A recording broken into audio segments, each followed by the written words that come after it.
Hey, tonight we're going to talk about the time when England tore itself apart fighting over who should sit on the throne. Spoiler, it wasn't great for anyone involved. You think your year was bad? Let me tell you about 1455. If you're enjoying these bedtime stories about weird history, I'd really appreciate a like or subscribe. I'm curious where you're listening from. Drop a comment with your location and what time it is there. Is it actually bedtime? Now, find a cozy spot, take a slow, deep breath, and let your body sink into comfort as we journey back in time together. Congratulations, you've just woken up in mid-15th century England. The good news, you're alive. The bad news, your stomach is already cramping from hunger, and there's straw poking through your thin sleeping mat. You stretch your aching limbs and feel the chill of the early morning air. It's 1455, and unbeknownst to you, England stands on the brink of a conflict that will later be called the Wars of the Roses. But nobody calls it that now. For you, it's just life under a king who seems increasingly unable to rule effectively. Your fingers find a splinter in your palm from yesterday's work. You're a carpenter's apprentice in the town of St Albans, about 20 miles north of London. Your master is fair enough, though the work is hard and the pay meagre. You pull the splinter out with your teeth and spit it onto the dirt floor.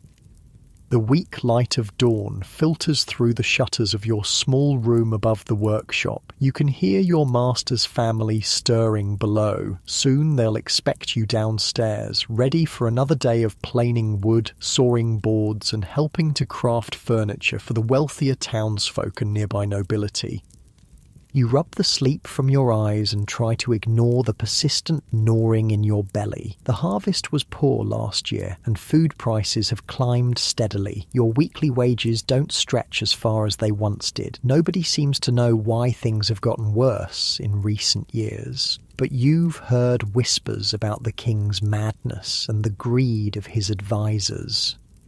King Henry VI has been on the throne since before you were born. He was just a baby when he inherited the crown in 1422, both of England and France, thanks to the conquests of his father, Henry V.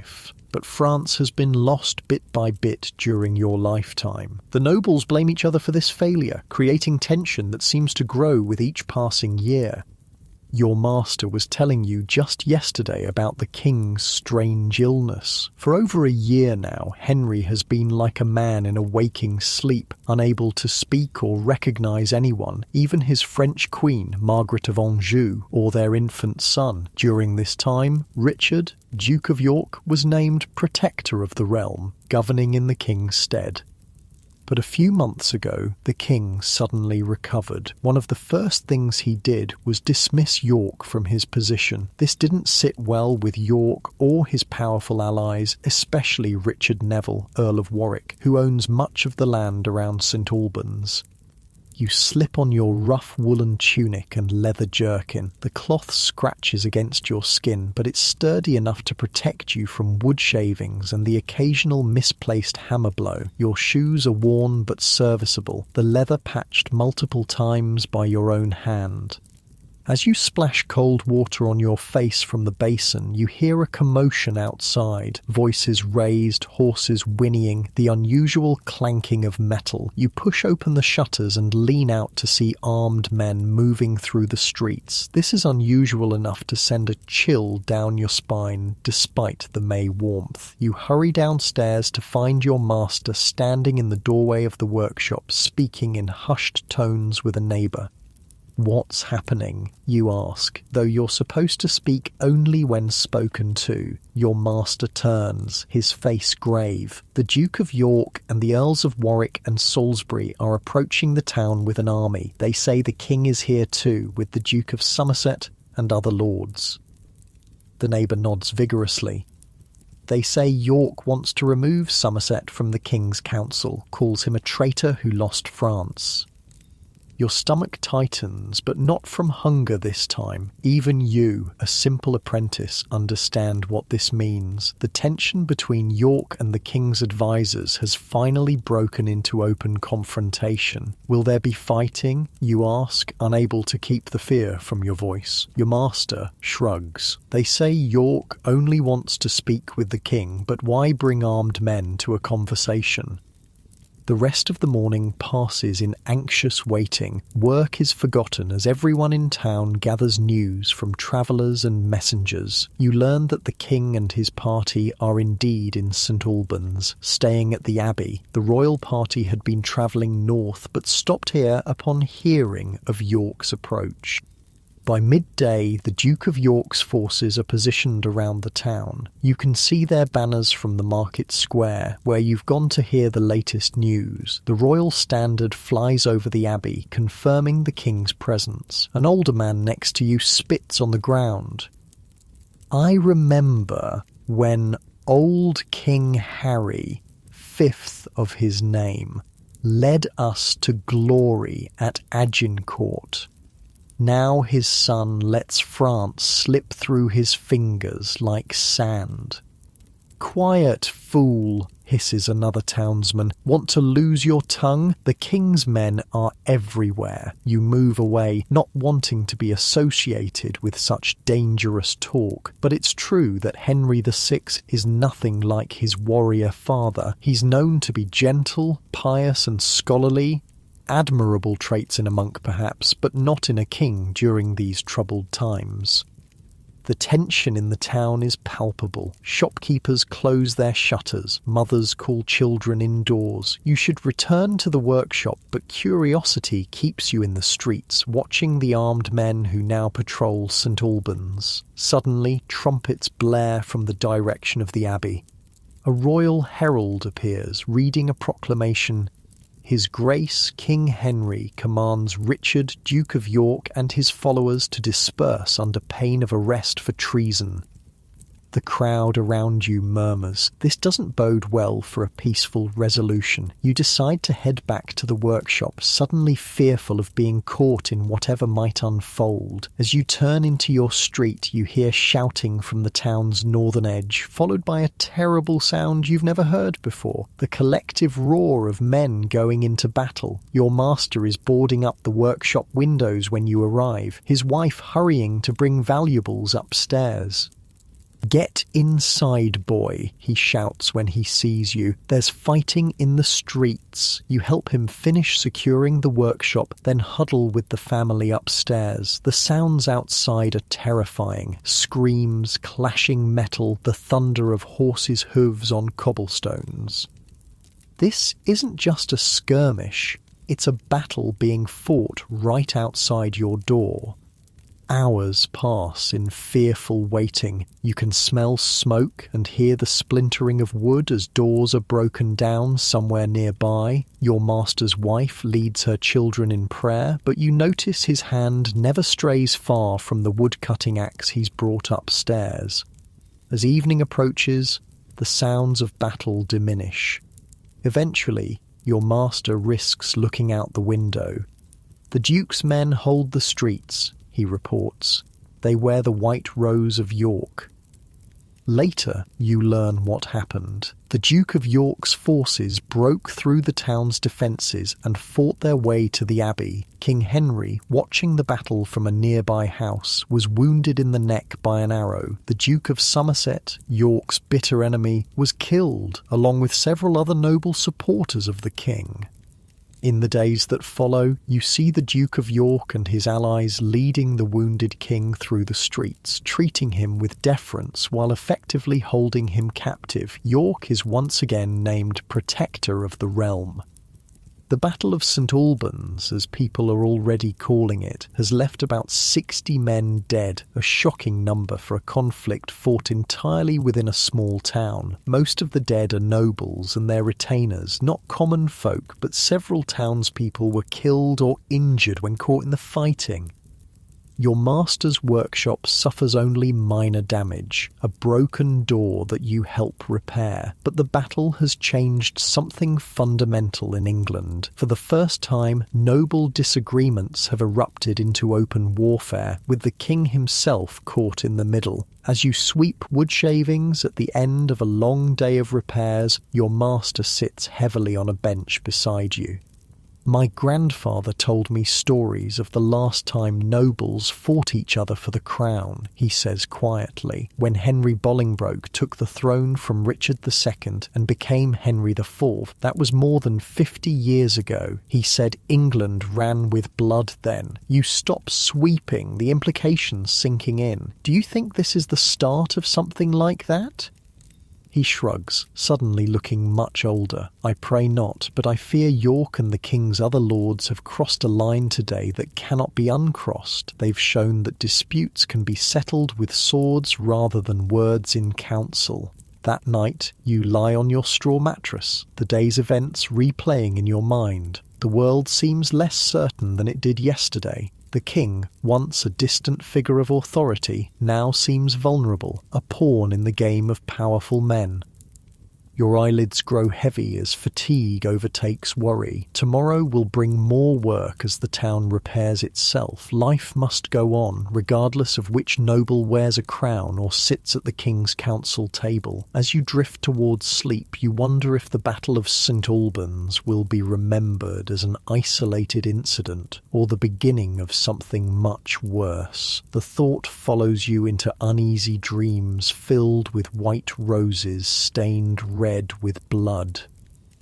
The battle in St. Albans is soon the talk of the entire kingdom. In the weeks and months that follow, you hear constant rumours and stories as travellers pass through town. Some say the Duke of York will soon be king. Others insist he is loyal to Henry VI and only wants to rid the court of bad advisers like the now dead Duke of Somerset.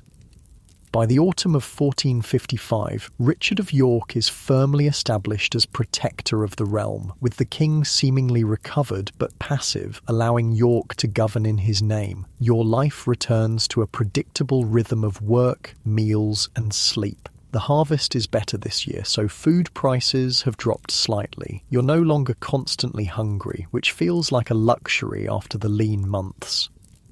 You've been given more responsibility in the workshop as your skills improve. Today, you're carefully carving decorative panels for a cabinet commissioned by a wealthy merchant. The work requires concentration, and your hands are steady as you guide the chisel along marked lines in the oak. Your master enters, brushing snow from his cloak. It's February 1456 now, and winter has settled heavily across England. Put that aside, he tells you. We've had a new commission, repairs to the abbey where the fighting damaged the woodwork. You carefully set down your tools. Has the abbey finally saved enough money for repairs? He shakes his head. The Duke of York himself is paying, part of his penance, they say. He's been generous in making amends for the battle. This doesn't surprise you. Despite the violence that brought him to power, York has governed capably since taking control. Order has been restored and justice seems to be administered fairly. Even in St. Albans, where the battle's memory is still fresh, many speak favourably of York's firm hand guiding the kingdom. The next morning, you accompany your master to the abbey to assess the needed repairs. The winter air bites at your exposed skin, making your nose and ears ache with cold. Your breath forms clouds in front of your face as you walk through the snow-covered streets. The abbey is imposing, its stone walls rising high above the surrounding buildings. Inside, it's surprisingly warm, with braziers placed throughout to combat the winter chill. A monk leads you through to show the damaged areas.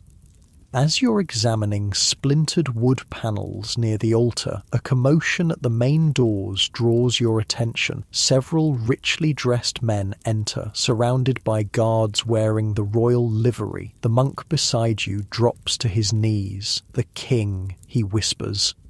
You quickly follow suit, keeping your eyes down as protocol demands. Through your lashes, you catch glimpses of the royal party. At the centre walks a tall, thin man in his mid-30s, King Henry VI himself. His face is serene but oddly vacant, and he moves as if in a dream, guided by those around him. Beside him is a woman whose bearing marks her clearly as Queen Margaret of Anjou. Though not conventionally beautiful, her face is striking, with intelligence burning in her eyes. She holds the king's arm possessively, almost steering him. They pass within feet of where you kneel, close enough that you can smell the queen's French perfume and hear her whispering to the king in accented English. He doesn't respond, his gaze fixed somewhere in the middle distance. Once they've moved to pray at the altar, your master motions for you to continue your work, though more quietly now. As you measure damaged wood and make notes, you can't help overhearing fragments of conversation among the royal party. "York must be removed," the Queen says, her voice low but intense. "He undermines us at every turn." "Patience, your grace," counsels an older nobleman. "The lords no longer support his protectorship now that the king is well. His power wanes already." You realise you're witnessing history unfold. The Queen is actively working against York despite his official position. The battle lines of power are being drawn right before your eyes. Later that evening, back in the workshop, your master warns you to forget anything you might have heard at the Abbey. "It's dangerous to know too much about the affairs of the great lords," he cautions, his voice serious, "especially in times like these." You nod, but the Queen's determined face and forceful words stay with you. You sense that the peace established after St Albans is more fragile than it appears. Over the next few months, news filters through to St Albans that confirms your suspicions. In February 1456, barely a week after you saw them at the Abbey, the King and Queen travelled to Greenwich, where a great council was called. There, York was stripped of his protectorship, though he retained his position on the King's Council. By summer, the Queen has effectively taken control of the government, ruling through the king. She shows remarkable political skill for a woman of just 26 years, especially a foreigner in the complex world of English politics. But her growing power makes York and his allies increasingly uneasy.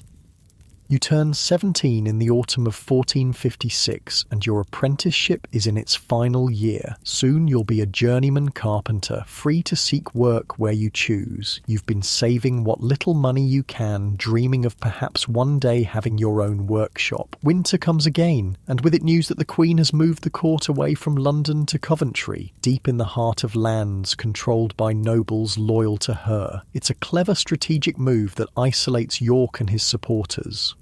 In March 1458, nearly 3 years after the Battle of St Albans, word comes of a grand ceremony of reconciliation in London. The king has brought together York and the nobles whose relatives died at St Albans. In a public display at St Paul's Cathedral, they walk hand in hand in a procession meant to symbolise the end of their feud.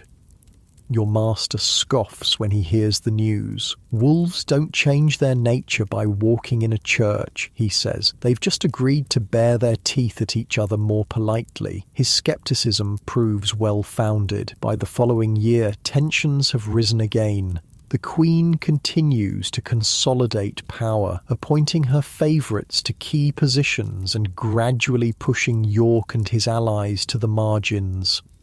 In September 1459, you're delivering a set of chairs to a merchant's house when you hear a town crier announcing news. Open fighting has broken out again between York's forces and the royal army. At a place called Blore Heath in Staffordshire, the Earl of Salisbury, York's ally, defeated a larger royal force. The merchant pays you quickly, his mind clearly on the news rather than the furniture. "It's starting again," he says grimly. "God help us all." Within weeks, more news arrives. York, Salisbury and Warwick have been defeated at Ludford Bridge near Ludlow. Unable to match the royal army's strength, they fled, York and his second son Edmund to Ireland, while Warwick, Salisbury and York's eldest son Edward escaped to Calais, England's last possession in France. In November, a parliament is called at Coventry that attaints York and his chief supporters, declaring them traitors, sentencing them to death if captured, and confiscating their lands and titles. People are calling it the Parliament of Devils. Your master grows increasingly worried as winter approaches. If York is truly finished, then those who supported him, even in small ways, may face retribution, he confides one evening. He had done business with York's officials after the Battle of St Albans, and fears this connection might be remembered. But York is far from finished. In June 1460, the Earls of Warwick and Salisbury, along with York's son Edward, Earl of March, land at Sandwich in Kent with a small army. Rather than being opposed, they are welcomed by many. Their force grows as they march toward London, which opens its gates to them without resistance. The king has gathered an army at Northampton, and Warwick meets him there with his forces on July 10th, 1460. The news reaches St Albans the following day. Warwick has won a decisive victory and captured King Henry once again. Some of the king's most loyal supporters have been killed, and Queen Margaret has fled north with their young son. Within weeks, Richard of York returns from Ireland and makes a stunning claim before Parliament. Rather than simply seeking restoration of his offices and lands, he formally claims the throne itself, arguing that his lineage gives him a better right to rule than Henry VI. After 2 weeks of deliberation, Parliament reaches a compromise. Henry will remain king for his lifetime, but York and his heirs will succeed him, disinheriting Henry's son, Prince Edward. Queen Margaret, however, will never accept her son's disinheritance. In December 1460, her forces confront York at Wakefield in Yorkshire. The battle is a disaster for York. He is killed, along with his second son Edmund and the Earl of Salisbury, who is captured and executed afterward. You hear that York's head was displayed on the gates of the city of York, adorned with a paper crown in mockery of his ambitions.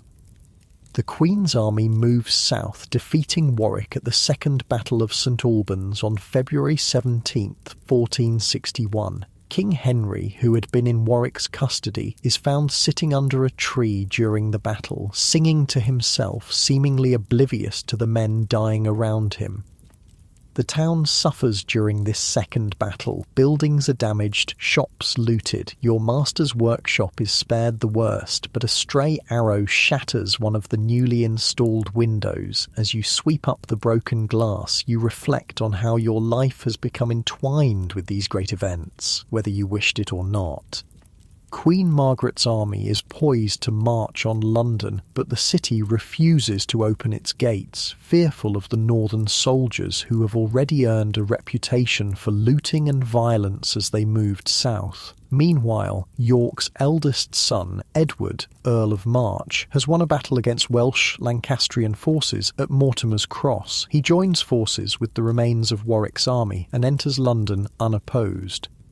On March 4th, 1461, Edward is proclaimed King Edward IV in London. At just 19 years old, he becomes England's new monarch, deposing Henry VI, who has ruled, however ineffectively, for nearly 40 years. Less than a month later, on March 29th, Edward leads his army north and confronts Queen Margaret's forces at Towton in Yorkshire. What follows is the bloodiest battle ever fought on English soil. For hours, men struggle in a snowstorm, and when it ends, perhaps 28,000 men lie dead in the snow and mud. Edward is victorious. Queen Margaret, King Henry and their son flee to Scotland. The House of York has triumphed, and the first phase of what will one day be called the Wars of the Roses has ended. As spring arrives in St Albans, you complete your apprenticeship and become a journeyman carpenter. The new king's coronation is set for June, and there's talk of prosperity returning under his rule. Your master offers you continued employment, which you gratefully accept. After the uncertainty of recent years, this small stability feels precious. That night, as you lie in bed in your small room above the workshop, you feel the weight of all you've witnessed lifting slightly. Perhaps now England will know peace under the young, charismatic King Edward IV. As your eyes grow heavy, you wonder if you might one day tell your own apprentices about living through these tumultuous times, about seeing kings and queens with your own eyes, about how the high politics of nobles touched even the lives of common folk like yourself. You drift into sleep, your breathing slowing, your body releasing the tensions of the day. Tomorrow is a new beginning for you and for England under its New Yorkist king. The summer sun beats down on your neck as you work, sweat trickling beneath your collar. It's 1462 and the heat is relentless. You've been a journeyman carpenter for over a year now, still working in your former master's shop in St Albans, but with newfound respect and better pay. Your calloused hands move with practiced efficiency as you shape a length of oak for a merchant's new bed frame. Life under the New Yorkist king, Edward IV, has brought a measure of stability that England hasn't known for years. At 20 years old, King Edward is remarkably different from his predecessor. Where Henry VI was pious, withdrawn, and sickly, Edward is tall, vigorous, and charismatic. They say he stands nearly 6 feet 4 inches, a giant among men, with the physical presence to match his royal authority. Water? You look up to see Thomas, your master's 14-year-old son and newest apprentice, holding out a wooden cup. You take it gratefully, drinking deeply. The water is cool, drawn from the shop's deep well, and it soothes your parched throat. Is it true what they're saying in the market? Thomas asks, his eyes wide, that Queen Margaret is planning to invade from Scotland? You hand back the empty cup, wiping your mouth with the back of your hand. There are always rumours, but yes, the northern lords who supported King Henry are still causing trouble. I heard the Earl of Warwick is riding north to deal with them. The Earl of Warwick, Richard Neville, known increasingly as the Kingmaker for his role in putting Edward on the throne, has become the second most powerful man in England. His loyalty to the Yorkist cause seems unshakable, and his military prowess is legendary. You return to your work, but Thomas lingers. Father says the old king is hiding in Scotland with his French queen. Do you think they'll try to take back the throne? Your father should be careful what he says and to whom, you caution, lowering your voice. The wars may not be over, and loose talk can be dangerous. Thomas nods solemnly and returns to his sweeping. You've tried to mentor the boy as others once mentored you. Life has improved under King Edward's rule. Food is more plentiful, trade is flowing again, and there's steady work for skilled craftsmen. But you've learned that fortunes can change swiftly in these uncertain times. As evening approaches, you finish your day's work and wash your hands and face in a bucket of clean water. Tiny splinters embedded in your palms resist your scrubbing, a permanent feature of a carpenter's hands. Your muscles ache pleasantly from honest labour and your stomach rumbles in anticipation of supper. You've rented a small room above the baker's shop 3 streets over. It's modest but your own, with a straw mattress that doesn't have quite as many lumps as the one in your apprentice quarters. The smell of fresh bread permeates everything you own, but that's hardly a complaint.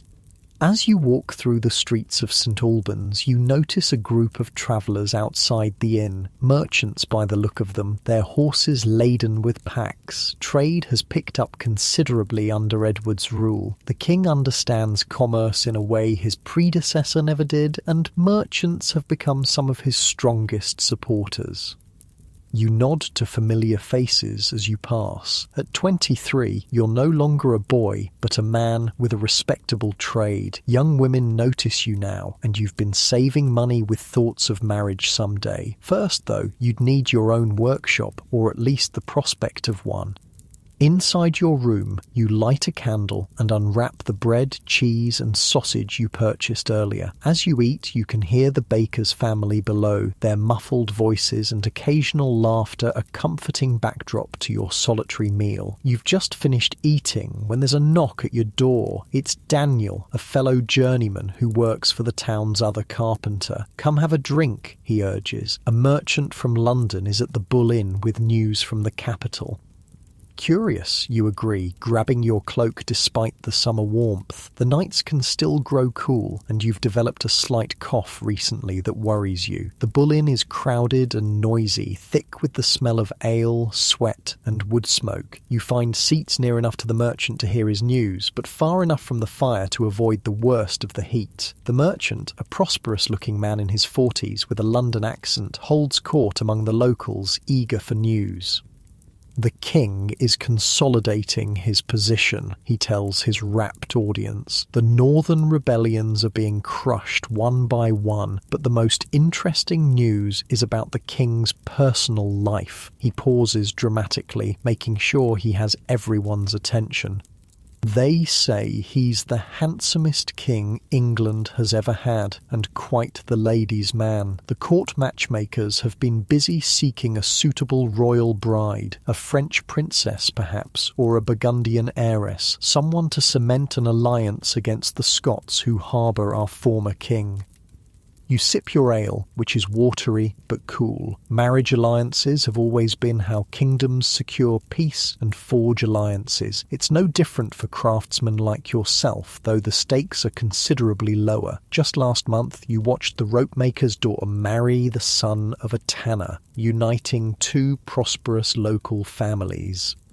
The news from London continues to flow along with the ale. There's talk of a grand tournament to be held next spring, of French pirates harassing English shipping, of the continuing efforts to capture Henry VI, who remains elusive in his Scottish exile. As the night deepens, you feel the day's labour catching up with you. Your eyelids grow heavy, and you stifle a yawn. Bidding Daniel good night, you make your way back through the darkened streets, guided by the light of a nearly full moon. In your small room, you remove your shoes and outer clothes before lying down on your mattress. The distant sounds of the inn's revellers mingle with the soft hooting of an owl somewhere nearby. Your body relaxes into the familiar contours of your bed, and sleep comes quickly. The years pass with surprising swiftness. It's now the spring of 1464, and you've established yourself as one of the most reliable carpenters in St Albans. Your former master has grown arthritic, leaving more of the work and profit to you. Thomas has developed into a skilled apprentice under your guidance, his gangly teenage frame filling out with muscle earned through daily labour. The workshop has been busy with orders. King Edward's reign has brought prosperity, and even common folk can afford better furnishings for their homes. You've become known for your detailed carving work, which commands premium prices from wealthy merchants and minor nobility. Today, you're completing a commission for the Abbot of St Albans, an intricately carved wooden screen for a private chapel. The design incorporates roses, a nod to the Yorkist symbol without being overtly political. The church tries to remain neutral in secular conflicts, though the current abbot has Yorkist sympathies. As you work, your mind wanders to the news that arrived yesterday. King Edward, now 22, has shocked the kingdom by announcing his marriage to a commoner, Elizabeth Woodville, a widow with 2 sons from her first marriage. The marriage had been kept secret for months before the announcement. The Earl of Warwick is reportedly furious. He had been in France negotiating a marriage alliance with a French princess when Edward revealed his secret bride. The diplomatic embarrassment was considerable. "What do you think of the king's marriage?" Thomas asks, interrupting your thoughts. He's applying beeswax to a completed section of the screen, the sweet smell filling the workshop. You consider your answer carefully. Kings rarely marry for love, you say. It's unusual, to be sure. The Queen's family, the Woodvilles, will likely rise high at court now. Father says Warwick won't stand for it. He says there'll be trouble. You frown. Your father should guard his tongue, but he may be right. The Earl of Warwick isn't a man to cross lightly. The political implications of the king's marriage are beyond your direct concern, but you've lived through enough turmoil to know that events at court eventually ripple outward to affect even ordinary craftsmen like yourself. Later that week, you're summoned to the home of Sir James Tyrrell, a minor knight with lands near St Albans. His steward has commissioned furniture for the main hall, 2 long tables and benches to match. Sir James's manor house is modest compared to the great castles of the high nobility, but it's still imposing to someone of your station. You're led through a stone entrance hall into a chamber where the knight himself waits to approve the designs. You come highly recommended, Carpenter? Sir James says, examining your sketches with a critical eye. He's a hard-faced man in his 30s, his left cheek marked by an old sword scar.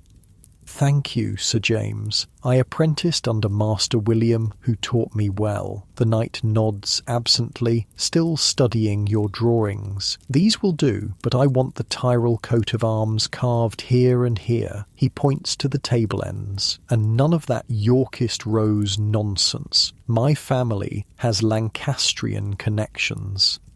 You tense slightly, but maintain a neutral expression. It's rare for anyone to openly claim Lancastrian sympathies these days, though the old loyalties haven't disappeared entirely. As you wish, sir. I have no political leanings myself. I merely work the wood. Sir James gives you a sharp look. Wise policy for a craftsman. See that you maintain it. You leave with the commission secured, but a sense of unease. The knight's open reference to Lancastrian ties suggests that not everyone has accepted Edward's rule as permanent. There are still those who hope for Henry VI's restoration, however unlikely it might seem at present.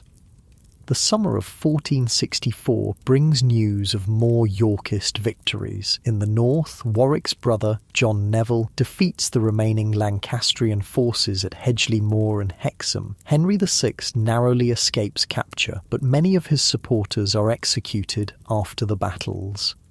By autumn, the former king is finally captured while hiding at Waddington Hall in Lancashire. He's brought to London and imprisoned in the Tower, effectively ending the Lancastrian resistance. Queen Margaret and her son remain in exile, but without Henry, their cause seems hopeless. England settles into an uneasy peace over the next few years. You prosper in your trade, finally saving enough to open your own small workshop in 1467. Thomas comes with you as your first employee, his apprenticeship complete. Together, you build a reputation for quality work throughout Hertfordshire. You marry Mary, the daughter of a local weaver, in the spring of 1468. She's a practical, good-humoured woman with skilled hands and a warm smile. By summer, she's expecting your first child and the future looks bright. But beneath the surface of national prosperity, tensions are building at court. The Earl of Warwick grows increasingly resentful of the Woodville family's influence over the king. Elizabeth's father, brothers and sons from her first marriage have all received titles, lands and advantageous marriages, often at the expense of older noble families. Warwick finds an unexpected ally in the king's own brother, George, Duke of Clarence. Young, ambitious and jealous of Edward's power, Clarence is easily swayed by Warwick's suggestion that he would make a better king than his brother. In July 1469, while working on a commission in London, your first visit to the capital, you witness firsthand the breakdown of the Yorkist alliance. Rebels in Yorkshire, secretly supported by Warwick, defeat royal forces at Edgecote. Days later, King Edward himself is captured by Warwick's men while hunting near Northampton. London buzzes with rumours. Some say Edward will be deposed, others that he'll be forced to rule under Warwick's direction. The markets grow nervous, and some merchants begin hoarding goods, fearing another civil war. You hurry to complete your work, anxious to return to St Albans and your pregnant wife. The political chaos in London makes you uneasy, reminding you too much of the uncertainty before the first battles of the wars. "Will there be fighting in the streets again?" asks your assistant, a local London boy hired to help transport materials. "God forbid," you reply, remembering all too clearly the Battle of St Albans 14 years earlier, "but best we finish quickly nonetheless." Before you can leave London, however, news arrives that Edward has been released. Warwick found himself unable to govern without the king's authority, as rebellions broke out across the country. Reluctantly, the Earl restored Edward to power, though their relationship is irreparably damaged.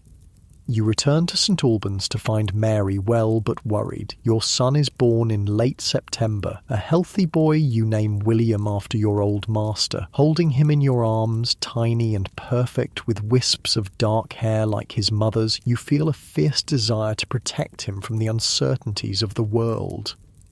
The winter of 1469 to 1470 is harsh. Snow falls early and often, and the cold seeps through even the thickest walls. Work slows as people conserve their money for food and firewood. You and Mary are comfortable enough with your savings, but you worry about the coming year if commissions remain scarce. Your workshop is cold despite the small fire you maintain. Your breath forms clouds in the air as you work on a simple cradle for a local merchant's expected child. The repetitive motion of sanding the wood keeps your hands warm, though your feet grow numb on the frozen ground. Mary enters, bundled against the cold, with baby William wrapped snugly against her chest. "There's news," she says, her expression troubled. "A royal herald passed through the market. Warwick and Clarence have rebelled again." You put down your tools, wiping sawdust from your hands. "When?" "Last month. They fled to France after their plot was discovered. And there's worse. They've allied with Queen Margaret." You stare at her in disbelief. Warwick and Margaret of Anjou, they've been bitter enemies for years. Warwick killed her supporters and helped dethrone her husband. Mary shrugs. "Politics makes strange bedfellows, my mother always said. The French king brokered the alliance. Warwick's daughter is to marry Margaret's son, and they plan to restore Henry VI to the throne." The news is stunning. Warwick, once the staunchest Yorkist, has switched sides completely. His influence and military skill, now turned against Edward, represent a severe threat to the king's rule. Throughout the early months of 1470, news of the coming invasion dominates public discussion. Edward prepares his defences, but he's undermined by continued plots within England. In September, Warwick and Clarence land in the southwest with a small army. Edward, campaigning in the north against a separate rebellion, finds himself in danger of being trapped between hostile forces. With few options, he and his loyal brother Richard, Duke of Gloucester, flee to the Netherlands, seeking refuge with Edward's brother-in-law, the Duke of Burgundy.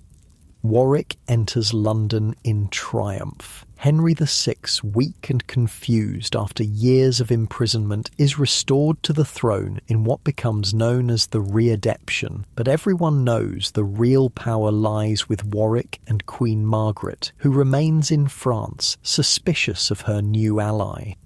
The political upheaval affects your business as uncertainty returns to England. Commissions dry up as people once again hoard their resources, unsure what the coming months will bring. You're forced to let Thomas go, though you promise to rehire him when circumstances improve.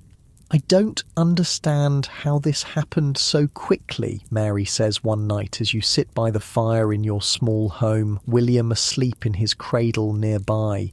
"King Edward seemed so firmly established." You stoke the fire, watching the sparks rise up the chimney.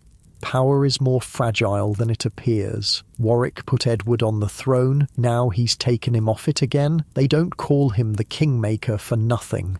Will Edward return, do you think? You consider the question carefully. I believe he will try. He's young, strong, and he has a wife and children to fight for now, and Burgundy may support him to counter French influence. The winter of 1470-1471 is one of watchful waiting. Warwick rules England in Henry's name, but his position is precarious. Queen Margaret delays her return from France, still distrustful of the man who once defeated her armies. Clarence, realising that his switch to the Lancastrian side has left him far from the throne, begins secret communications with his exiled brother. In March 1471, Edward lands at Ravenspur in Yorkshire with a small force. Rather than facing immediate opposition, he finds his support growing as he marches south. He publicly claims he only wants his dukedom of York restored, not the crown, though few believe him. Clarence, in a final betrayal of Warwick, abandons the Lancastrian cause and rejoins his brother with his considerable forces. Strengthened by this reinforcement, Edward moves swiftly toward London. Warwick marches to intercept him, but Edward outmanoeuvres his former mentor. On April 14th, 1471, Easter Sunday, their armies meet at Barnet, just north of London. The battle is fought in thick fog, causing confusion on both sides. When it clears, Warwick lies dead on the field, and the Yorkist forces are victorious.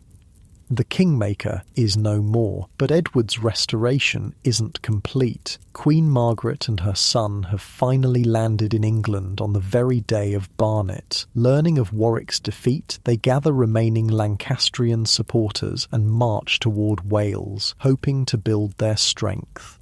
Edward pursues them relentlessly, forcing a final confrontation at Tewkesbury on May 4th. The battle is decisive. The Lancastrian army is destroyed, and Prince Edward, Henry VI's only son and heir, is killed either during the fighting or shortly afterward. Queen Margaret is captured, her cause in ruins. 2 weeks later, as Edward re-enters London in triumph, Henry VI dies in the Tower, supposedly of melancholy upon hearing of his son's death, though few doubt he was murdered on Edward's orders. The Lancastrian line is extinguished. Edward IV sits once more upon the throne of England, his position now stronger than ever. In St Albans, life gradually returns to normal through the summer of 1471. Commissions begin to flow again as people's confidence in the future is restored. You rehire Thomas and take on a new apprentice as well. Your workshop grows busy with orders for everything from simple stools to elaborate cabinets for wealthy merchants. William takes his first steps in June, toddling unsteadily across the workshop floor while you watch proudly. Mary discovers she's expecting again, and your happiness feels complete.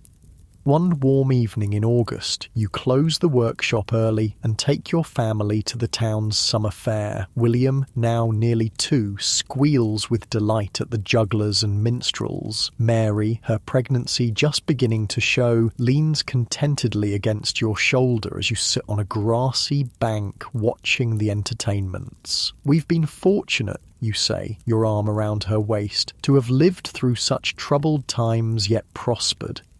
She nods, her hand finding yours. Do you think the wars are truly over now? You watch William trying to catch a butterfly, his face alight with joy. I hope so. Edward seems secure on his throne, with no real rivals left. Perhaps England can know peace for a while. As twilight deepens, lanterns are lit throughout the fairground, casting a warm glow over the festivities. The air fills with the smell of roasting meat and sweet pastries. A group of musicians begins to play, and people start to dance on the village green. You lead Mary in a simple country dance, both of you laughing as you try to avoid jostling her growing belly. William watches from the arms of a neighbour woman, clapping his hands to the music's rhythm. Later, as you carry your sleeping son home through the darkened streets, you reflect on the journey that brought you here, from an apprentice witnessing the First Battle of St. Albans to a master craftsman with your own family and business. Through all the kingdom's turmoil, you've managed to build a good life. At home, you lay William in his bed while Mary prepares a small supper of bread, cheese and cold meat. You eat together in comfortable silence, tired but content after the day's festivities. As you prepare for bed, removing your shoes and outer clothes, you hear the distant church bells marking the night hours. The sound is reassuring, a constant in a world that has seen so much change. Mary is already asleep when you slip under the blanket beside her. Her breathing is deep and even, one hand resting protectively over her belly. You place your hand gently over hers, feeling the slight roundness that will grow over the coming months. Outside, a light summer rain begins to fall, pattering softly on the thatched roof. The sound is soothing and your body relaxes into the mattress. Your eyelids grow heavy as the day's exertions catch up with you. Before sleep claims you entirely, you offer a silent prayer of thanks for your family's safety and a plea for continued peace in the realm. King Edward IV sits securely on his throne, the Lancastrian threat extinguished. Perhaps now, finally, England can heal from its wounds and look toward a more stable future. As you drift into dreams, you don't know that the peace will last less than a decade before new troubles arise. You can't foresee that Edward's brother Richard will one day seize the throne from Edward's sons, or that a distant Lancastrian cousin named Henry Tudor will eventually end the Yorkist dynasty at Bosworth Field. Tonight, in this moment, there is only the gentle rain, your wife's warmth beside you, and the promise of tomorrow in a kingdom at peace. Your breathing slows, your muscles unwind, and sleep envelops you like a familiar blanket, carrying you into dreams of workshops filled with sunlight and children's laughter. Your daughter Elizabeth is born in the winter of 1471, a tiny bundle with a shock of dark hair and a surprisingly strong cry. Mary recovers well from the birth, and soon your small home is filled with the gentle chaos of a growing family. William, now 2, regards his baby sister with a mixture of curiosity and suspicion, occasionally trying to poke her awake when she's sleeping, much to your dismay. The years following King Edward's restoration in 1471 bring peace and prosperity to England. Your carpentry business thrives as the economy strengthens under the king's steady hand. By 1475, you've expanded your workshop, employing 3 journeymen and 2 apprentices. Your reputation for quality craftsmanship has spread throughout Hertfordshire, bringing commissions from wealthy merchants and minor nobility. You're approaching your 34th birthday now, no longer the young apprentice who witnessed the First Battle of St. Albans 20 years ago. Your hair has begun to thin at the temples, and the first grey strands have appeared in your beard. Years of working with heavy timber have left your shoulders slightly rounded, though your arms remain strong from daily labour. On a crisp autumn morning in 1475, you're examining a large oak log recently delivered to your workshop. The wood is of excellent quality, straight-grained and free from knots, perfect for the 4-poster bed commissioned by Sir Robert Stanley, a knight recently returned from France. King Edward had led an expedition to France earlier that year, intending to press his claim to the French throne. But rather than fighting, he negotiated the Treaty of Picquigny, accepting an immediate payment of 75,000 crowns and an annual pension of 50,000 crowns from the French king Louis XV. Many nobles considered this a dishonourable settlement, but merchants and craftsmen like yourself welcomed the continued peace. A master, one of your apprentices, Peter, approaches hesitantly. A messenger has arrived from London. He says he represents the royal household. You straighten, wincing at the twinge in your lower back. Show him in. The messenger is a lean, efficient-looking man in the royal livery. He carries a sealed letter which he hands to you with a slight bow. Master Carpenter, I bring a commission from the King's Chamberlain. His Grace requires furnishings for his hunting lodge at Waltham Forest. Your name was recommended by Sir James Tyrrell. You remember Sir James from years ago, the knight with Lancastrian sympathies who nonetheless survived the political upheavals. Apparently, he has done more than survive. He now moves in royal circles.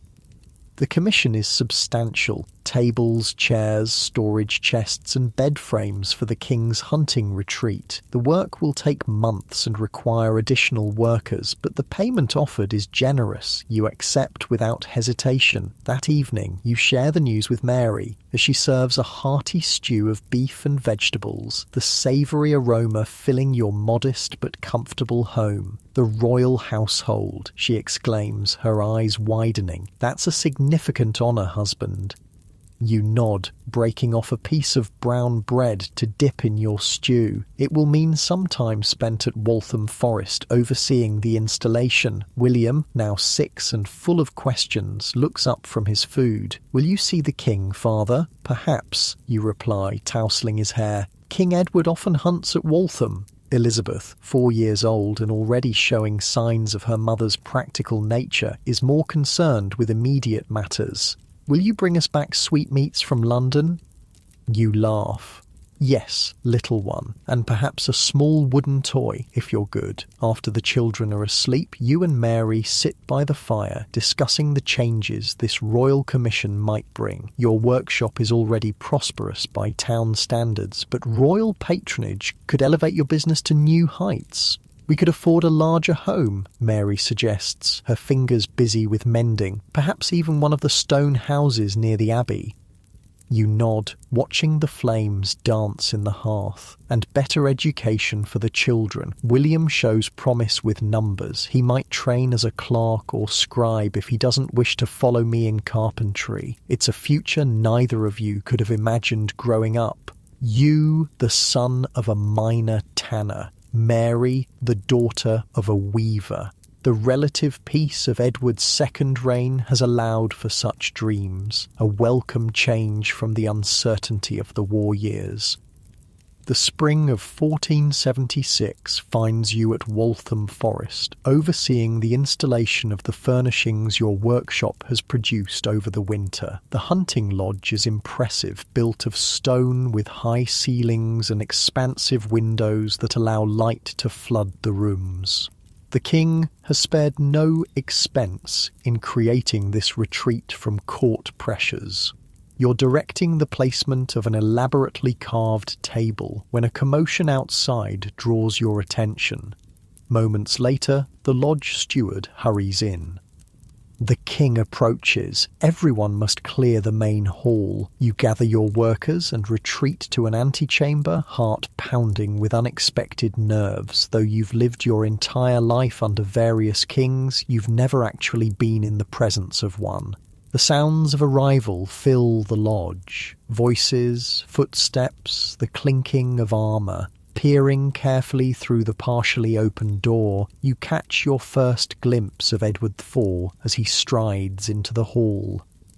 The king is magnificent. Even at 34, tall and broad-shouldered, he dominates the space with his physical presence. Though he's put on weight in recent years, evidence of his legendary appetite for food and drink, he still moves with the grace of the warrior who won his crown on the battlefield. His golden hair and beard catch the sunlight streaming through the windows, giving him an almost divine glow. Edward surveys the hall with evident pleasure, nodding approval at the furnishings. "Excellent work," he declares, running a hand over the table you'd just installed. "Who crafted these pieces?" The steward gestures toward your hiding place. "A master carpenter from St. Albans, Your Grace. He's here overseeing the installation." Your workers push you forward, and suddenly you find yourself standing before the King of England. You drop to one knee, head bowed. Rise, Carpenter, Edward says, his voice deep and commanding. You have skillful hands. What is your name? Thomas Wells, your grace. Your own voice sounds strange in your ears, tight with anxiety. Master Wells, the king studies you with intelligent blue eyes. The carvings on this table, hunting scenes with remarkable detail. You know your craft well. Thank you, your grace. Pride swells in your chest at the royal compliment. Edward turns to his companions, among them a slightly built man with dark, watchful eyes whom you recognise from descriptions as the king's youngest brother, Richard, Duke of Gloucester. We shall dine here tonight, the king announces. Let us see if this table is as functional as it is beautiful. You're dismissed with another nod of approval, backing away with a bow as the royal party continues their tour of the lodge. It's a brief encounter, but one you know you'll recount to your grandchildren someday. Back in St Albans, your royal commission brings increased status and business. Your workshop expands further, and by 1478 you're among the town's more prosperous citizens. You and Mary purchase a larger home, stone-built as she'd hoped, with separate bedrooms for the children and a proper kitchen. William, now 9, shows aptitude for both numbers and woodworking. He divides his time between lessons with the Abbey's schoolmaster and helping in your workshop. Elizabeth, 7, is more interested in Mary's weaving, spending hours watching the complex patterns emerge on her mother's loom. Your family has grown again with the birth of another son, Robert, in 1477. The boy is still toddling, chubby-legged and curious about everything, requiring constant supervision to keep him from misadventure. Life is good, but news from court occasionally disrupts the peaceful rhythm of your days. In 1478, a shocking scandal erupts when the king's brother, George, Duke of Clarence, is arrested for treason. Clarence has been a troublemaker for years, never quite reconciled to his brother's rule, despite Edward's repeated forgiveness of his betrayals. This time, however, Edward's patience has run out. Clarence is convicted by Parliament and sentenced to death. In February, word spreads that he was executed privately in the Tower of London, drowned, some say, in a butt of Malmsey wine, though few believe such a theatrical end. You discuss the news with Mary one evening after the children are asleep, sitting by the fire with cups of warmed cider.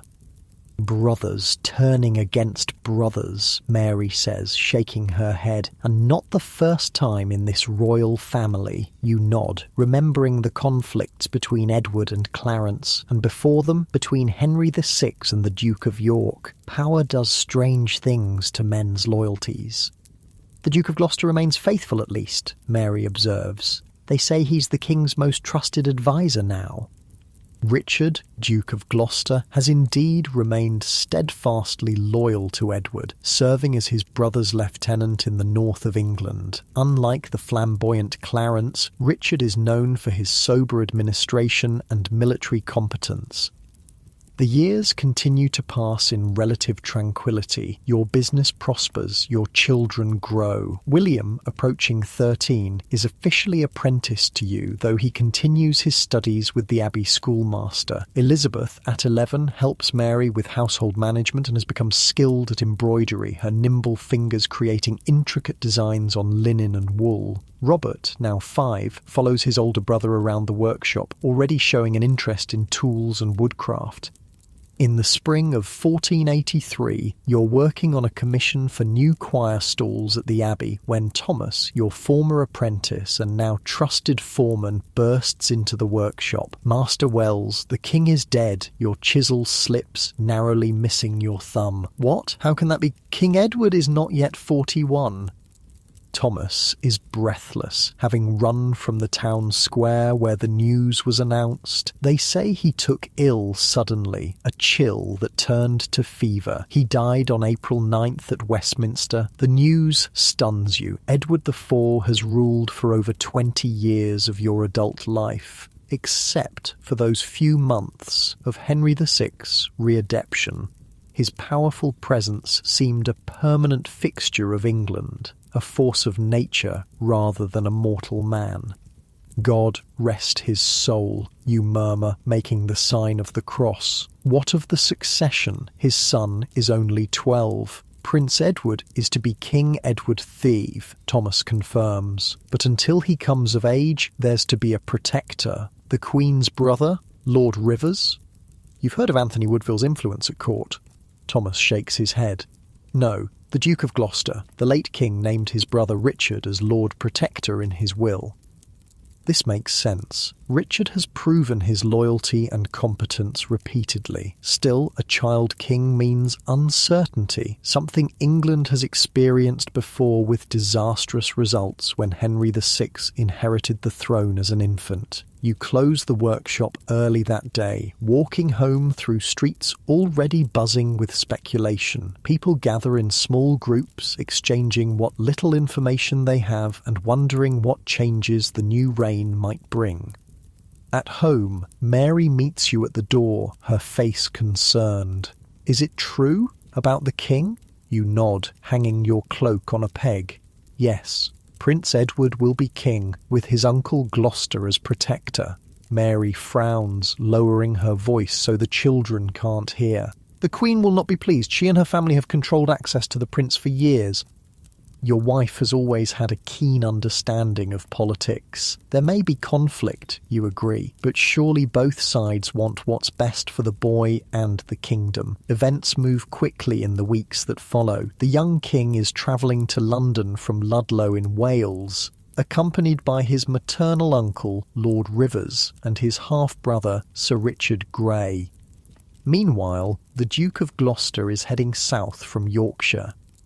On April 30th, news reaches St Albans that Gloucester has intercepted the royal party at Stony Stratford, arrested Rivers and Grey, and taken custody of the young king. The Duke claims to have discovered a plot by the Woodville family to deny him his rightful position as protector.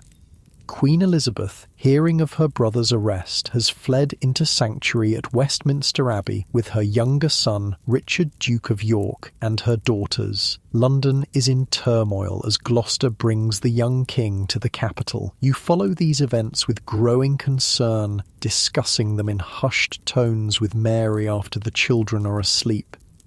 This reminds me too much of the early days of the wars, you confess one night, unable to sleep despite your physical exhaustion from the day's work. Nobles positioning for power around a weak king. Mary places a comforting hand on your arm. Edward V is not Henry VI, and Gloucester has always been loyal to his brother. True, you acknowledge, but power can tempt even the most steadfast man.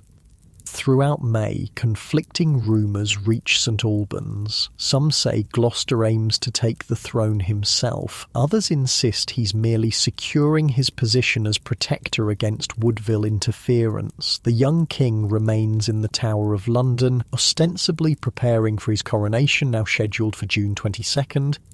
In early June, the Duke of York is removed from sanctuary to join his brother in the Tower, supposedly to keep the young king company before his coronation, but as the appointed date approaches, the coronation is suddenly postponed. Then, on June 22nd, the very day Edward V was to be crowned, a stunning announcement reaches St Albans. Dr. Ralph Shea, a prominent preacher, has declared to the people of London that Edward IV's marriage to Elizabeth Woodville was invalid due to a pre-contract of marriage with another woman. This means Edward V and his brother are illegitimate and have no right to the throne. Instead, Richard, Duke of Gloucester, is proclaimed the rightful king as the only legitimate adult male in the direct Yorkist line. On July the 6th, he is crowned Richard III in Westminster Abbey. The speed and completeness of this transformation leaves you bewildered. How can this be? You ask Thomas, who brings you daily updates from travellers passing through St Albans. A month ago, Richard was protector for his nephew. Now he wears the crown himself? Thomas shrugs, equally confused. They say there's evidence Edward IV was pre-contracted to marry Lady Eleanor Butler before he wed Elizabeth Woodville. If true, his marriage to the Queen was bigamous and their children illegitimate. And the young princes, Edward and his brother? Still in the Tower but no longer visible, some say for their own protection. You think of your own sons, William now 14, Robert 7, and feel a chill despite the summer heat. Royal blood has proven dangerous in these uncertain times. Richard III's early reign seems stable enough. He embarks on a royal progress through the Midlands and North, showing himself to his subjects and consolidating support. His wife, Anne Neville, is crowned Queen, and their son Edward is named Prince of Wales. But questions about the young princes in the Tower persist. No one has seen them since June, and rumours begin to circulate that they have met with foul play. By autumn, these whispers have grown louder, damaging Richard's reputation even as he works to establish his rule. In October, more troubling news arrives. The Duke of Buckingham, initially one of Richard's strongest supporters, has rebelled against the new king. The rebellion is quickly suppressed and Buckingham is executed, but its very existence suggests deeper discontent with Richard's seizure of power. More concerning still, the rebellion appears to have been coordinated with an attempted invasion by Henry Tudor, Earl of Richmond, a distant Lancastrian claimant living in exile in Brittany. Though Tudor's landing was aborted due to storms, his emergence as a rival claimant adds a new dimension to England's political landscape. The winter of 1483-1484 is harsh, with heavy snowfall and bitter cold. Work slows at your workshop as people conserve resources for essentials. You dismiss 2 journeymen with promises to rehire them in spring, keeping only Thomas and your son William, now a skilled apprentice despite his youth. One evening in January, as you sit by the fire in your home repairing a child's wooden horse for Robert, there's an unexpected knock at your door. William answers it, returning moments later with a troubled expression. "Father, there's a man asking for you. He wears the livery of Sir James Tyrrell." You set aside your work, curious about this late visitor. Sir James Tyrrell has risen high in King Richard's service, becoming one of his trusted knights. You haven't heard from him since completing a commission for his manor house years ago. The visitor is a thin, nervous man who glances repeatedly over his shoulder as if fearing pursuit. "Master Wells?" Sir James sends his greetings. He requires your services for a delicate matter. "What sort of matter?" you ask, immediately wary. The man lowers his voice. 2 coffins, Master Carpenter, small ones for children. They must be made with the utmost discretion and delivered to the Tower of London within 3 days. A cold weight settles in your stomach. "Children? I know nothing more," the man insists, though his eyes suggest otherwise. Sir James offers triple your usual rate for speed and silence. After the messenger leaves, you sit heavily in your chair, the implications of the request overwhelming you. Could these coffins be meant for the princes in the Tower? Has Richard indeed eliminated his nephews to secure his throne? Mary finds you still sitting there an hour later, lost in troubled thoughts. You share the strange commission with her, watching her face pale with understanding. "You cannot do this," she whispers fiercely. "If what we suspect is true, those poor boys, you cannot be part of concealing such a crime." You nod slowly. "I'll send word tomorrow that we're too busy with prior commitments." But even refusing the commission doesn't free you from the knowledge it implies. Sleep eludes you that night as you wonder about the fate of 2 young boys whose only crime was their royal blood. The year 1484 passes in a strange limbo. Richard III works to establish his legitimacy, calling Parliament to ratify his claim and instituting popular legal reforms. Yet rumours about the princes persist, undermining public confidence in the king. In April, Richard suffers a devastating personal blow when his only son, Edward of Middleham, dies suddenly at age 10. The king and queen are reportedly grief-stricken, and you feel genuine sympathy despite your suspicions about Richard's actions. The death of a child is a sorrow no parent should bear, king or commoner. Queen Anne follows her son to the grave in March 1485, succumbing to what some call consumption and others attribute to grief. Malicious rumours suggest Richard poisoned her, intending to marry his niece Elizabeth of York to strengthen his claim to the throne. Though you find these accusations far-fetched, they indicate how deeply public opinion has turned against the king. By summer, news arrives that Henry Tudor is planning another invasion, this time with significant backing from the French. Richard calls for troops from throughout the kingdom, preparing to meet this threat to his crown. In early August, Tudor lands in Wales with a small army of English exiles and French mercenaries. More concerning for Richard, many Welshmen flock to Tudor's banner, drawn by his Welsh ancestry through his father, Edmund Tudor.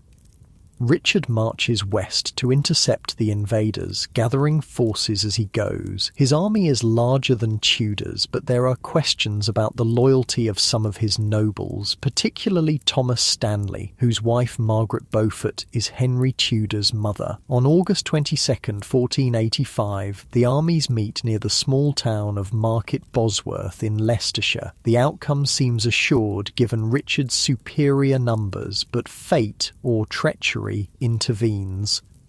The news of Bosworth Field reaches St Albans 2 days later. Richard III is dead, killed while fighting bravely in a last desperate charge toward Henry Tudor himself. The Stanleys, holding back their forces until the critical moment, threw their support to Tudor, tipping the battle decisively in his favour. The last Yorkist king is gone, and Henry Tudor is proclaimed King Henry VII on the battlefield. The Wars of the Roses, which have shaped the backdrop of your entire adult life, have finally ended with the emergence of a new dynasty. You're 54 now, your dark hair and beard more grey than brown. William, 17, is nearing the end of his apprenticeship and will soon be ready to take over more of the business. Elizabeth, 15, is betrothed to the son of a prosperous merchant from London. Robert, 10, divides his time between school lessons and playing with wooden swords, dreaming of adventures he's fortunate enough to experience only in imagination. On a crisp October morning, you stand with your family among the crowds lining the road into St Albans. King Henry VII is making a progress through his new kingdom, and today he passes through your town. The royal procession is impressive, with banners bearing the new Tudor emblem, a red rose and white rose combined, symbolising the union of Lancaster and York through Henry's promised marriage to Elizabeth of York, Edward IV's daughter. Henry himself is not what you expected. At 28, he lacks the physical majesty of Edward IV or the dark intensity of Richard III. He's tall but slender, with a serious, watchful face that rarely smiles. This is a man who spent his formative years in exile, always looking over his shoulder, always calculating his next move. As the new king passes, you bow along with everyone else. William, standing beside you, whispers, "Do you think the wars are truly over, father?" You consider the question carefully. Henry Tudor has a weaker claim than any king in living memory, but he's shrewd, and his planned marriage to Elizabeth of York will unite the rival houses. If he rules justly and produces heirs, perhaps England can indeed know peace. That evening, as your family shares a simple meal of bread, cheese, and stewed vegetables, you reflect on the tumultuous decades you've lived through. From the Battle of St Albans in 1455 to Bosworth Field 30 years later, you've witnessed the rise and fall of kings, the shifting fortunes of great nobles, and through it all, the resilience of ordinary people like yourself.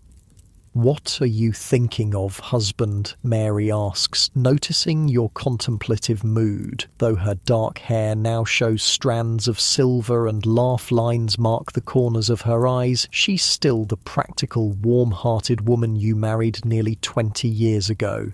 The past, you admit. And how fortunate we've been to build this life despite the kingdom's troubles. After supper, you sit by the fire with Robert, helping him whittle a small wooden horse while William and Elizabeth clear the table. Your hands, gnarled now with arthritis but still strong and skilled, guide your son's smaller ones on the knife. "Careful now," you instruct. "Let the grain of the wood guide your blade, not force it where it doesn't want to go." Robert's tongue protrudes slightly from the corner of his mouth as he concentrates. "Like this, father?" "Just so," you approve, watching the shape emerge from the block of pine. Later, when the children have gone to bed, you and Mary sit together by the dying fire. The autumn evening has turned cool, and you pull your woolen cloak more tightly around your shoulders. "I never thought to live through the reigns of 5 kings, you murmur, watching the embers glow. Mary takes your hand, her fingers warm against yours. "And may young King Henry's reign be long and peaceful for our children's sake." You nod, feeling the weight of the day's exertions in your bones. For their sake, indeed. As you bank the fire for the night and prepare for bed, you feel a deep contentment despite the aches in your joints and the knowledge of your advancing years. You've built something lasting, your business, your family, your reputation as a master craftsman. Through all of England's upheavals, these things have remained. In your bedchamber, you remove your shoes and outer garments before slipping beneath the woolen blankets. Mary joins you moments later, her familiar weight settling beside you on the mattress. Outside, an owl hoots softly, and distant church bells toll the late hour. Your body relaxes into the bed, muscles unwinding after the day's labour, though you know England's story will continue to unfold with challenges yet to come for the new Tudor dynasty. Tonight there is just this quiet room, your wife's steady breathing beside you, and the knowledge that your children sleep safely under your roof. Your eyelids grow heavy as sleep approaches. The last thought that drifts through your mind before consciousness fades is a simple prayer of gratitude for the peace that has come at last to your corner of the realm, and the hope that it might endure for generations to come. The winter of 1485 brings bitter cold that seeps through the walls of even the sturdiest homes in St Albans. You feel it especially in your hands these days, the joints stiffening painfully in the morning until you've worked them loose. At 54, you notice these small betrayals of your body more frequently. The ache in your back after a long day at the workbench, the way your eyes strain to see fine details in dim light. You've taken to having William handle more of the intricate carving work, his young eyes and steady hands better suited to the task now. Your eldest son has grown into a skilled craftsman, his work sometimes surpassing your own. At 18, he's a man now, tall and broad-shouldered with your same serious expression when concentrating on his craft. On this frosty January morning, you're both working on a set of chairs for the mayor's new dining hall when Thomas rushes into the workshop, cheeks flushed from the cold. "Have you heard the news?" he asks, warming his hands at the small brazier that heats the space. "The king is to marry Elizabeth of York at Westminster Abbey in 2 weeks' time." The announcement isn't unexpected. Henry Tudor had pledged to marry Edward IV's daughter even before invading England, but the timing is significant. Nearly 6 months have passed since Bosworth Field, time enough for Henry to secure his position before fulfilling this crucial promise. "Good news for the kingdom," you reply, brushing wood shavings from your apron. A union of York and Lancaster may finally put an end to these wars. William looks up from his work. "Is that why the king's new badge shows red and white roses combined?" You nod. "A clever symbol." The Tudor Rose, they're calling it. Later that evening, as your family gathers around the table for the evening meal, conversation turns to the royal wedding.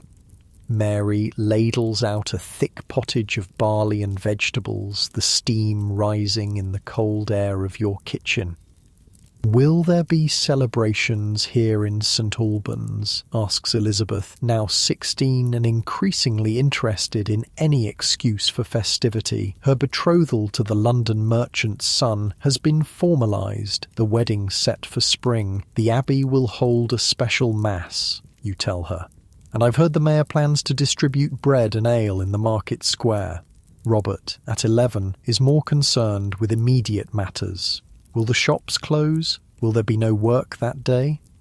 You smile at your youngest son's practical question. "Yes, it will be a holiday, though we have much to finish before then." Mary gives you a concerned look across the table. "You've been working too hard in this cold. Your hands were troubling you this morning." "It's nothing," you insist, though you flex your fingers unconsciously. "Just the winter weather." In truth, the arthritis that plagues many craftsmen has begun to make itself known in your knuckles and wrists. Years of gripping tools, planing wood and lifting heavy timber have taken their toll, but you're not ready to set aside your craft entirely, not while you can still hold a chisel. On January 18th, 1486, Henry VII marries Elizabeth of York at Westminster Abbey. The news reaches St Albans the following day, along with reports of the magnificent ceremony and celebrations in London. As promised, the mayor distributes food and drink in the market square, and the Abbey bells ring joyously throughout the day. You attend the special mass with your family, all in your best clothes. The abbey is packed with townsfolk, their breath visible in the cold air despite the many candles burning at the altar. The abbot speaks of unity and peace, themes that resonate after decades of conflict. Walking home afterward, Mary's arm linked with yours, you reflect on how many changes you've witnessed in your lifetime. From the weak rule of Henry VI to the charismatic Edward IV, the brief and controversial reign of Richard III, and now this new Tudor king whose claim rests more on conquest than blood. "What are you thinking of?" Mary asks, noticing your pensive expression. "How England has changed since I was a boy," you reply. 5 kings I've lived under now. 6, if you count Edward IV, though he was never crowned. Mary squeezes your arm gently. "And let us pray this one reigns long and peacefully. I've seen enough turmoil for one lifetime." You nod in agreement. Though Henry Tudor's claim to the throne is tenuous, based on his Beaufort ancestry from John of Gaunt's third marriage, a line specifically barred from succession, his victory at Bosworth and now his marriage to Elizabeth of York have given him practical legitimacy. Spring arrives, bringing with it Elizabeth's wedding. The ceremony is held at St Albans Abbey, grander than most town weddings due to the prominence of the groom's family. Your daughter, lovely in a gown of deep blue wool with embroidery Mary spent months perfecting, moves to London with her new husband to begin her married life. The parting is bittersweet. You're proud of the match. Simon Foster is a well-respected cloth merchant with a growing business, but the absence of Elizabeth's cheerful presence leaves your home quieter. Mary weeps after the newlyweds depart, though she tries to hide her tears. "She'll visit often," you comfort her. "London is not so far." "I know," Mary says, wiping her eyes. "It's the way of things. Children grow and leave, but it doesn't make it easier." The summer brings good news. Queen Elizabeth is with child. The kingdom prays for a male heir who would strengthen Henry's position immeasurably. After years of uncertainty over succession, a clear line of inheritance would provide welcome stability. Your business continues to thrive, though you increasingly leave the physical labor to William and your other workers. Instead, you focus on design, client meetings, and managing the finances. Your reputation has spread beyond Hertfordshire, bringing commissions from as far as London and Oxford. One such commission comes from Magdalen College in Oxford, new choir stalls for their chapel. You travel there in June with William to take measurements and discuss the designs with the college's bursar. The journey is tiring, your joints protesting the days on horseback, but the project is prestigious and lucrative. Returning to St Albans, you're greeted by Mary with troubling news. During your absence, rumours have reached town of a Yorkist plot against the king. A priest named Richard Simons has presented a boy he claims is Edward, Earl of Warwick, the son of George, Duke of Clarence, and therefore a Yorkist claimant to the throne. The real Earl of Warwick is imprisoned in the Tower, you say, frowning. This must be an impostor. Mary nods. That's what most believe. They're calling the boy Lambert Simnel, but he's gained support in Ireland, and there's talk of an invasion. The threat materialises in June 1487. Lambert Simnel is crowned King Edward VI in Dublin, supported by the Earl of Lincoln, a nephew of Edward IV, and a force of German mercenaries provided by Margaret of Burgundy, Edward IV's sister, who remains a committed Yorkist. The rebels land in Lancashire and march south, gathering some support along the way. King Henry moves to intercept them, and on June 16th the armies meet at East Stoke near Newark. The battle is decisive. The rebel force is destroyed, Lincoln killed, and Simnel captured. In a show of either mercy or contempt, Henry spares the boy's life, recognising he was merely a puppet in others' schemes. Simnel is given a position as a scullion in the royal kitchens, a humiliating but survivable fate. The rebellion defeated, Henry takes steps to secure his position. He has the real Earl of Warwick paraded through London streets to prove the pretender false. He also finally arranges for Elizabeth's coronation as Queen, perhaps recognising that elevating her status helps reinforce his own legitimacy. On September 19th, 1487, Queen Elizabeth gives birth to a son named Arthur, after the legendary king. Celebrations erupt throughout the realm, bells ringing and bonfires lit to mark the arrival of a Tudor heir. In St Albans, as elsewhere, people take to the streets in spontaneous revelry, grateful for this sign of dynastic continuity. You celebrate more quietly at home, raising a cup of ale with William and Robert. To Prince Arthur you toast, may he grow to be a wise and just king. After his father's long reign, adds Mary, always practical, the prince's birth and the defeat of Simnel's rebellion mark a turning point in Henry VII's rule. His position grows more secure, though he remains vigilant against potential threats. The king institutes strict financial policies, building up the royal treasury depleted by years of war while keeping the nobility in check through heavy bonds and fines. In 1489, William marries Agnes, the daughter of a local merchant. They move into a small house near your workshop, and within a year, your first grandchild is born, a boy they named Thomas, after your loyal foreman, who died peacefully in his sleep that winter. Holding your grandson, a tiny bundle with William's dark eyes, you feel a profound sense of continuity. Your own hands, now gnarled and spotted with age, seem enormous against his perfect miniature fingers. He has a carpenter's hands, you tell William proudly, strong and precise. Life settles into a comfortable pattern. Your workshop, now effectively managed by William, though still bearing your name, continues to prosper. Robert, at 15, divides his time between carpentry training and assisting the Abbey's almoner, having shown an aptitude for numbers and record-keeping. Elizabeth visits from London when she can, bringing her own children, a girl and a boy now. Her husband's business has grown, and they live well in a 3-story house near St. Paul's. Mary travels to stay with them occasionally, especially in winter when your arthritis makes you poor company. In 1491, the royal family grows again with the birth of Prince Henry, a robust boy who, unlike his more delicate older brother, seems to radiate health and vitality from his earliest days. A daughter, Margaret, follows in 1492, further securing the Tudor line. But the spectre of Yorkist opposition hasn't disappeared entirely. In 1491, reports emerge of another young man claiming to be Richard, Duke of York, the younger of the princes in the Tower. This pretender, later identified as Perkin Warbeck, gains recognition from various European monarchs eager to undermine Henry VII.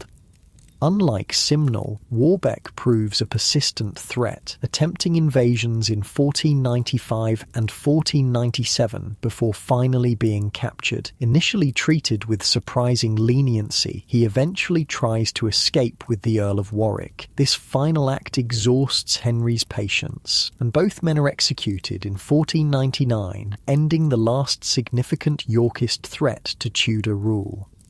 By the turn of the century, you've reached your 70th year, an age few men attain. Your body has grown frail, your once strong frame now stooped and thin. The arthritis in your hands has worsened to the point where you can no longer hold tools, though you still visit the workshop daily, offering advice and wisdom to William and his growing number of apprentices. Your mind remains sharp, however, and you take pleasure in teaching your grandchildren about wood, its grains and textures, its strengths and vulnerabilities. Little Thomas, now 10, shows particular aptitude, spending hours at your side learning to identify different types of timber by sight and smell alone. On a warm summer evening in 1502, you sit in the garden behind your home, watching the sunset paint the sky in shades of orange and purple. Mary brings you a cup of watered wine and settles beside you on the bench, her own movements slower now, her dark hair entirely silver. "A messenger came from Elizabeth today," she says. "Sad news from London. Prince Arthur has died." You turn to her in shock. The king's heir? But he was just married. Arthur had recently wed Catherine of Aragon, daughter of the Spanish monarchs, in a magnificent ceremony meant to elevate England's international standing. Mary nods, her face solemn. A sudden illness took him. He was only 15. Elizabeth says the court is in deep mourning, the Queen especially. You shake your head, thinking of your own children and grandchildren, all blessedly alive and well. Poor Catherine, widowed so young, and the King and Queen. To lose a child is the greatest sorrow. Prince Henry is now heir, Mary observes. God willing, he'll grow to be a strong king. You nod, though you know you're unlikely to live to see the young prince's reign. Henry VII, despite occasional bouts of illness, seems firmly in control of his kingdom, his position more secure than at any time since his accession. The following spring brings your own personal loss. Mary, your companion of nearly 40 years, falls ill with a fever that the physician cannot break. For days you sit by her bedside, holding her hand as she drifts in and out of consciousness, your children and grandchildren taking turns keeping vigil. On a bright April morning, Mary opens her eyes, suddenly lucid. She squeezes your hand with surprising strength. "Thomas," she whispers, using your given name rather than husband as she usually does. "You've been a good man. I've been fortunate in you. And I in you," you reply, throat tight with unshed tears. "Rest now. Save your strength." She smiles faintly. "We both know I'm not long for this world. Don't grieve over much. I'll wait for you, but don't hurry to join me." Before sunset, she's gone, slipping away so quietly you almost don't notice the moment of her passing. Only the stillness of her chest and the cooling of her hand in yours signal that she's left you. The funeral is held at the Abbey where you've worshipped your entire life. Elizabeth travels from London, heavily pregnant with her third child. William and Agnes stand close beside you, supporting you physically and emotionally. Robert, now in minor orders at the Abbey, assists with the service, his young face solemn beneath his tonsure. Without Mary, your home feels empty despite Robert's continued presence. You find yourself spending more time at William's house, surrounded by the cheerful chaos of your grandchildren. Little Thomas, especially, seems to sense your loneliness, often sitting quietly beside you, asking questions about your youth and the many changes you've witnessed. "Is it true you saw the first battle of the Wars of the Roses, grandfather?" he asks one evening as you sit by the fire, your gnarled hands stretched toward the warmth. "I did," you reply, memory taking you back across the decades to 1455. "I was just an apprentice then, younger than you are now. The fighting happened right here in St. Albans." "Tell me about it," he urges, eyes wide with interest. "About all of it. The wars, the kings you've known." And so you begin to share your story, recounting the events that have shaped your life and the kingdom. You tell him of Henry VI's weakness and eventual madness, of Edward IV's charismatic rule, of Richard III's controversial seizure of power, and of Henry VII's careful consolidation of Tudor authority.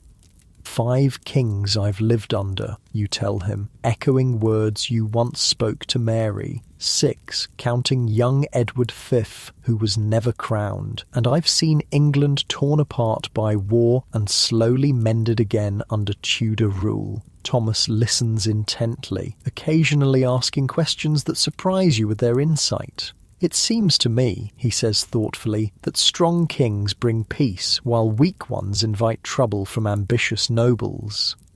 You nod, impressed by his understanding. "That's the heart of it, lad. England needs a firm hand on the tiller, but one that governs justly." In April 1509, news reaches St. Albans that King Henry VII has died after a lengthy illness. His son, the 17-year-old Henry VIII, accedes to the throne without opposition, a peaceful transition that would have seemed impossible during the turbulent years of your youth.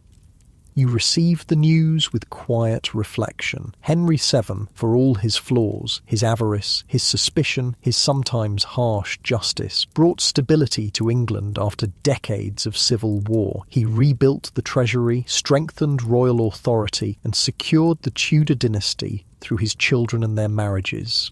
A new age begins, you murmur to yourself, sitting in the garden where you once watched sunsets with Mary. Your own time is drawing to a close. At 78, you've lived far longer than most, witnessing history that spans from the First Battle of St. Albans to the accession of the second Tudor king. Your body grows weaker with each passing season, though your mind remains clear, a repository of memories stretching back across the decades. In the summer of 1509, Elizabeth visits from London, bringing news of the new king's marriage to Catherine of Aragon, his brother's widow, and the lavish coronation that followed. She finds you in the garden, dozing in the warm sunlight. "Father," she says gently, sitting beside you, "you should come live with us in London. Robert worries about you being alone, and so do William and I." You shake your head, smiling at your daughter. Though in her late 30s now, with strands of grey in her dark hair, you still see the little girl who used to watch wide-eyed as you carved animals from scraps of wood. "This is my home, child. I've lived in St. Albans all my life. It's where your mother rests, where my memories dwell. William and Agnes check on me daily, and Robert visits from the Abbey most evenings." Elizabeth sighs but doesn't press the issue. Instead, she tells you of her children, her daughter now betrothed, her sons learning the cloth trade under their father's guidance. Her life in London is full and prosperous, a fact that brings you quiet satisfaction. When she returns to London a week later, you embrace her tightly, both of you aware it may be the last time. "Be well, my dear one," you whisper. "You've been a joy to me from your first breath." The autumn brings a lingering cough that never quite clears, leaving you breathless after even mild exertion. By winter, you rarely leave your bed, your once strong body now frail and wasted. William, Agnes and Robert take turns caring for you, ensuring you're never alone. On a cold January morning in 1510, you wake feeling strangely energized. The persistent pain in your joints has subsided and your mind feels exceptionally clear. When Robert brings your morning porridge, you ask him to help you to your chair by the window. "I want to see the winter sunlight on the Abbey," you explain. "It's been too long since I've really looked at it." Concerned but unable to deny your request, Robert carefully helps you from bed to chair, wrapping a warm blanket around your shoulders. Through the window, you can see the magnificent abbey where you've worshipped your entire life, its stone walls glowing golden in the morning light. Throughout the day, you remain unusually alert, asking for paper and ink to record some final instructions regarding your modest estate. You speak of Mary often, recalling moments from your long marriage with surprising clarity. As evening approaches, little Thomas arrives with William. The boy, now 12, has been working in the workshop after his school lessons, showing remarkable skill with tools despite his youth. "Come, lad," you call weakly, "sit with me a while." Thomas approaches, his expression solemn beyond his years. He takes your withered hand in his young, strong one, a carpenter's hand, as you once predicted. "I've been thinking about what you asked me last week," you tell him, "about which king was the greatest of those I've known." Thomas nods eagerly. "You said you needed time to consider." "I've had that time now." You pause, gathering your thoughts. Each had his strengths and weaknesses. Henry VI was kind but weak, Edward IV charismatic but indulgent, Richard III intelligent but ruthless, Henry VII prudent but cold. "And which was best for England?" Thomas asks. You smile faintly. England needed different qualities at different times, but perhaps the best king I witnessed was Edward IV during his second reign, when he combined strength with wisdom earned through earlier mistakes. As darkness falls, your family gathers around you, sensing the approaching end. Robert holds a candle, its gentle light illuminating the faces you love. William, serious and steady. Agnes, kind and practical. Robert, scholarly yet compassionate. And young Thomas, the future of your craft and family. And "I've been fortunate," you tell them, your voice barely above a whisper, "to have lived so long, to have seen England emerge from darkness into a time of peace, to have created things of beauty with my hands, to have loved and been loved." Your gaze drifts past them to a corner of the room where for a moment you fancy you see Mary waiting, looking as she did when you first married her, dark-haired and bright-eyed, hand extended toward you.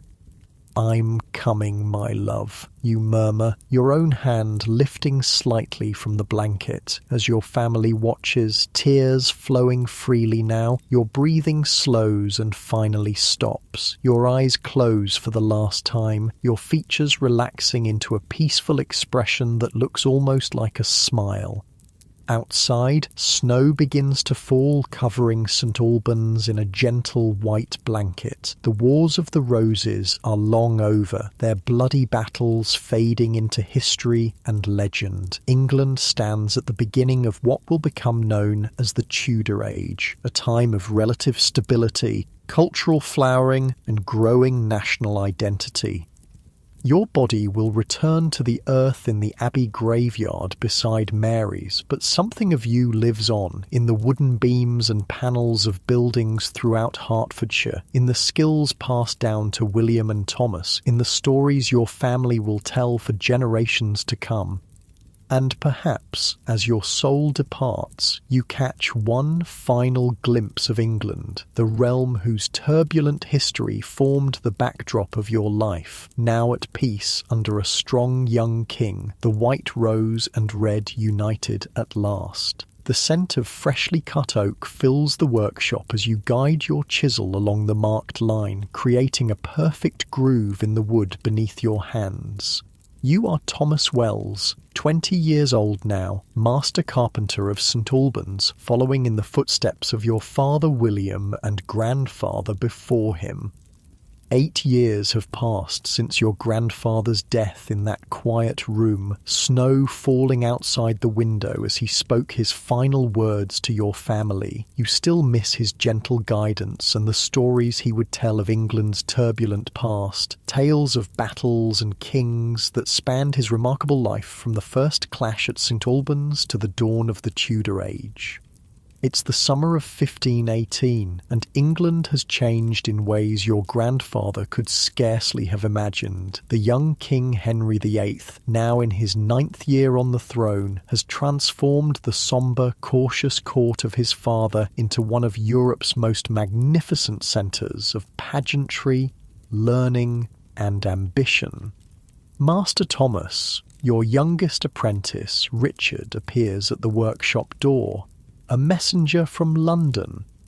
You set down your tools and wipe your hands on your apron. The messenger, dusty from travel, bears the livery of your Aunt Elizabeth's husband, the prosperous cloth merchant Simon Foster. Master Wells, he says with a slight bow, your aunt sends word that the royal household requires furnishings for the king's new apartments at Greenwich Palace. Master Foster suggested your workshop might fulfil part of the commission.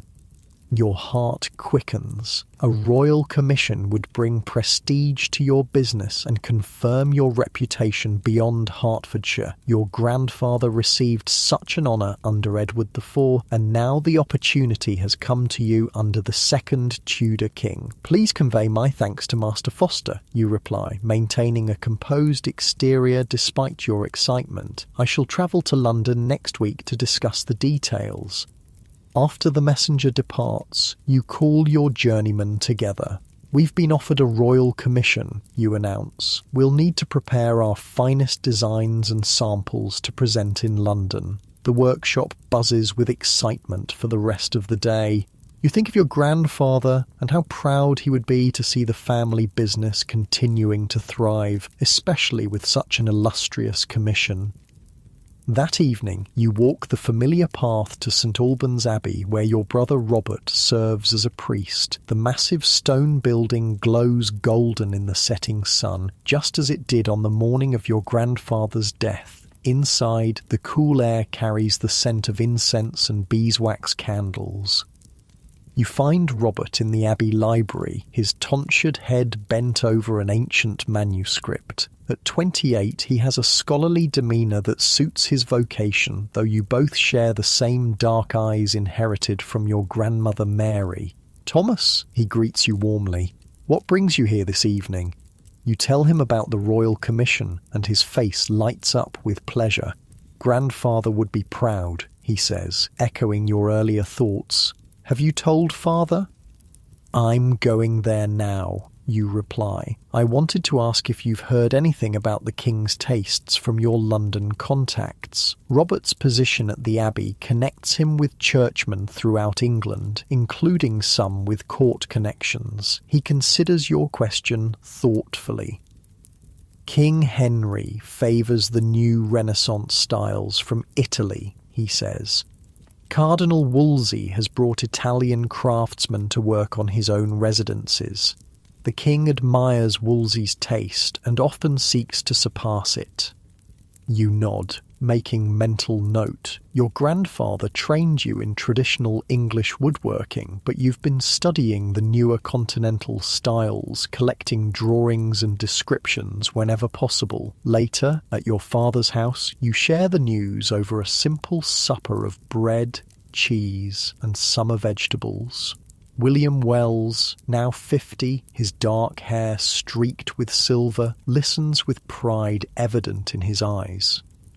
"A royal commission," he says, nodding approvingly. "The Wells name continues to grow in reputation. Your stepmother Agnes serves you a cup of ale. Will you be staying in London long?" she asks. "A week, perhaps longer if the commission is confirmed," you reply. "I'll stay with Aunt Elizabeth and Uncle Simon." Your father looks thoughtful. "Take care in London. The sweating sickness has returned in some parishes." The sweating sickness, a mysterious and often fatal illness that strikes suddenly, has periodically ravaged England since before you were born. The mention dampens your excitement slightly, but not your resolve. "I'll be careful," you promise, but this opportunity is too important to miss. The following week finds you in London, a city transformed since your last visit 3 years ago. New buildings rise everywhere, and the streets teem with people speaking a dozen different languages. The wealth flowing into England under Henry VIII's rule is evident in the fine clothes worn by merchants and courtiers alike. Your aunt and uncle's home near St. Paul's has grown more luxurious with each passing year. Uncle Simon's cloth business has prospered enormously, partly through contracts to supply the king's increasingly extravagant court. Thomas, Aunt Elizabeth embraces you warmly. Though approaching 50, she remains handsome, her dark hair, now streaked with silver like your father's, arranged elegantly beneath a French-style hood. How you've grown to resemble your grandfather. The comparison pleases you. People often remark on the resemblance, though you lack the height and breadth of shoulder that your grandfather possessed in his prime. Over supper, Uncle Simon explains the Royal Commission in greater detail. The king is refurbishing several chambers at Greenwich. Cardinal Wolsey recommended Italian designs, but the king wants English craftsmen to execute them, a matter of pride, I believe. "What sort of pieces are required?" you ask. "Bed frames, tables, chairs, storage chests," he replies, "but they must incorporate classical motifs, acanthus leaves, Roman arches, that sort of thing. Can your workshop manage such designs?" You nod confidently. "I've been studying Italian pattern books. We can adapt our techniques to these new styles." The next morning, you accompany your uncle to Greenwich Palace, carrying a portfolio of designs and small wooden samples showing different carving techniques. The Thames is crowded with boats of all sizes, from tiny wherries to substantial merchant vessels. Greenwich comes into view, its riverside palace gleaming white against the green backdrop of the royal park. The palace bustles with activity, courtiers, servants and craftsmen moving purposefully through its grand chambers and corridors. You follow Uncle Simon to the office of the King's Chamberlain, where several other craftsmen already wait, each hoping to secure a portion of the Royal Commission. When your turn comes, you present your designs with careful explanations of how traditional English joinery can be combined with Italian decorative elements. The Chamberlain, a sharp-eyed man in rich but sombre clothing, examines your work carefully. His Majesty appreciates quality craftsmanship, he says finally. Your samples show promise. The Wells name is known to us. Your grandfather worked for King Edward, did he not? "Yes, my lord," you reply, pleased that the family reputation extends even to the royal household. "He crafted furnishings for the king's hunting lodge at Waltham." The Chamberlain nods. "You shall have the commission for the bed frame and side tables in the king's antechamber. The designs must be approved before work begins, and all must be completed by Michaelmas." You bow, trying to contain your excitement. "Thank you, my lord. The king will not be disappointed." As you leave the Chamberlain's office, a commotion in the corridor draws your attention. Courtiers step aside, bowing deeply, as a group of richly dressed men approaches. At their centre walks a figure who can only be King Henry VIII himself. At 27, the king is in his magnificent prime, tall, broad-shouldered and athletic, with a reddish-gold beard and commanding presence. He moves with the confidence of a man who has never known serious opposition, his laugh booming through the corridor as he responds to something one of his companions has said.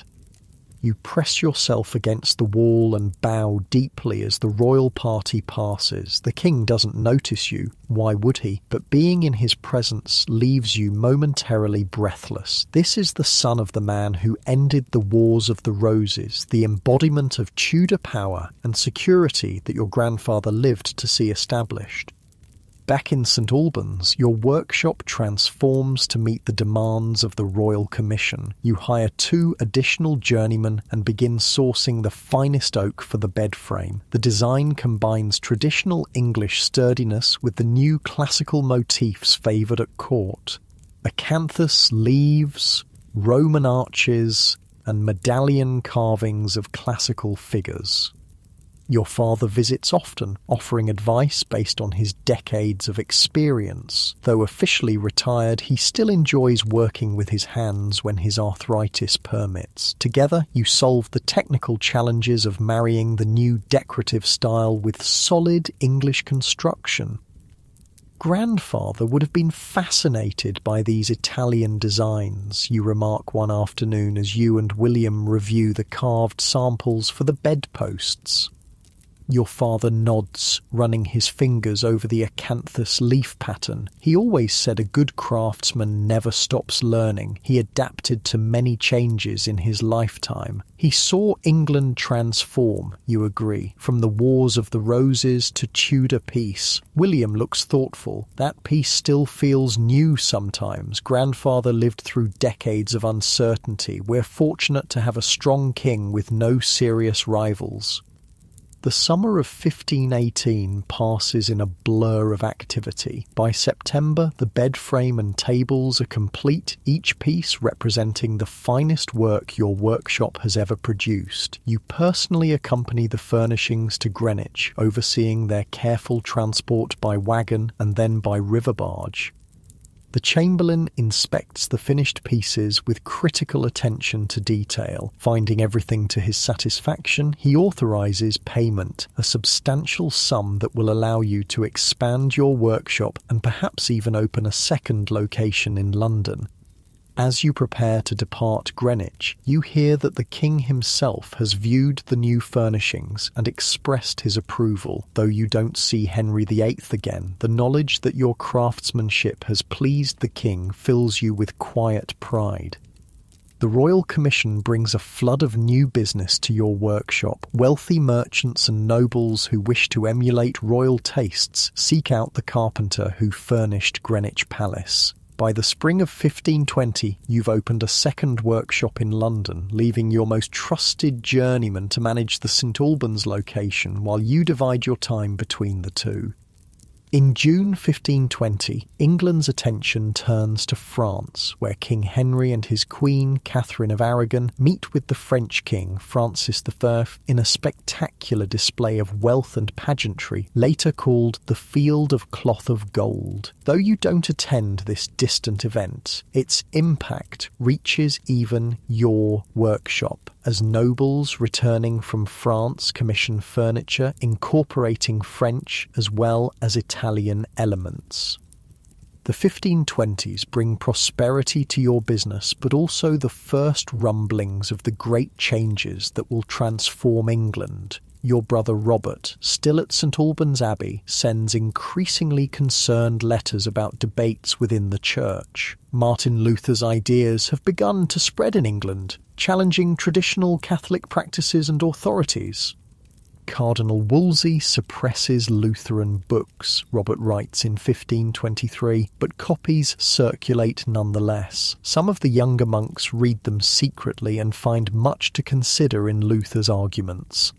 You're more focused on your growing business than religious controversies, but Robert's concerns prove prescient. By 1527, King Henry himself has developed a concern that will eventually reshape England's religious landscape. His marriage to Catherine of Aragon has produced only a daughter, Princess Mary, and no male heir. The king begins seeking ways to end his marriage and wed Anne Boleyn, one of the Queen's ladies-in-waiting.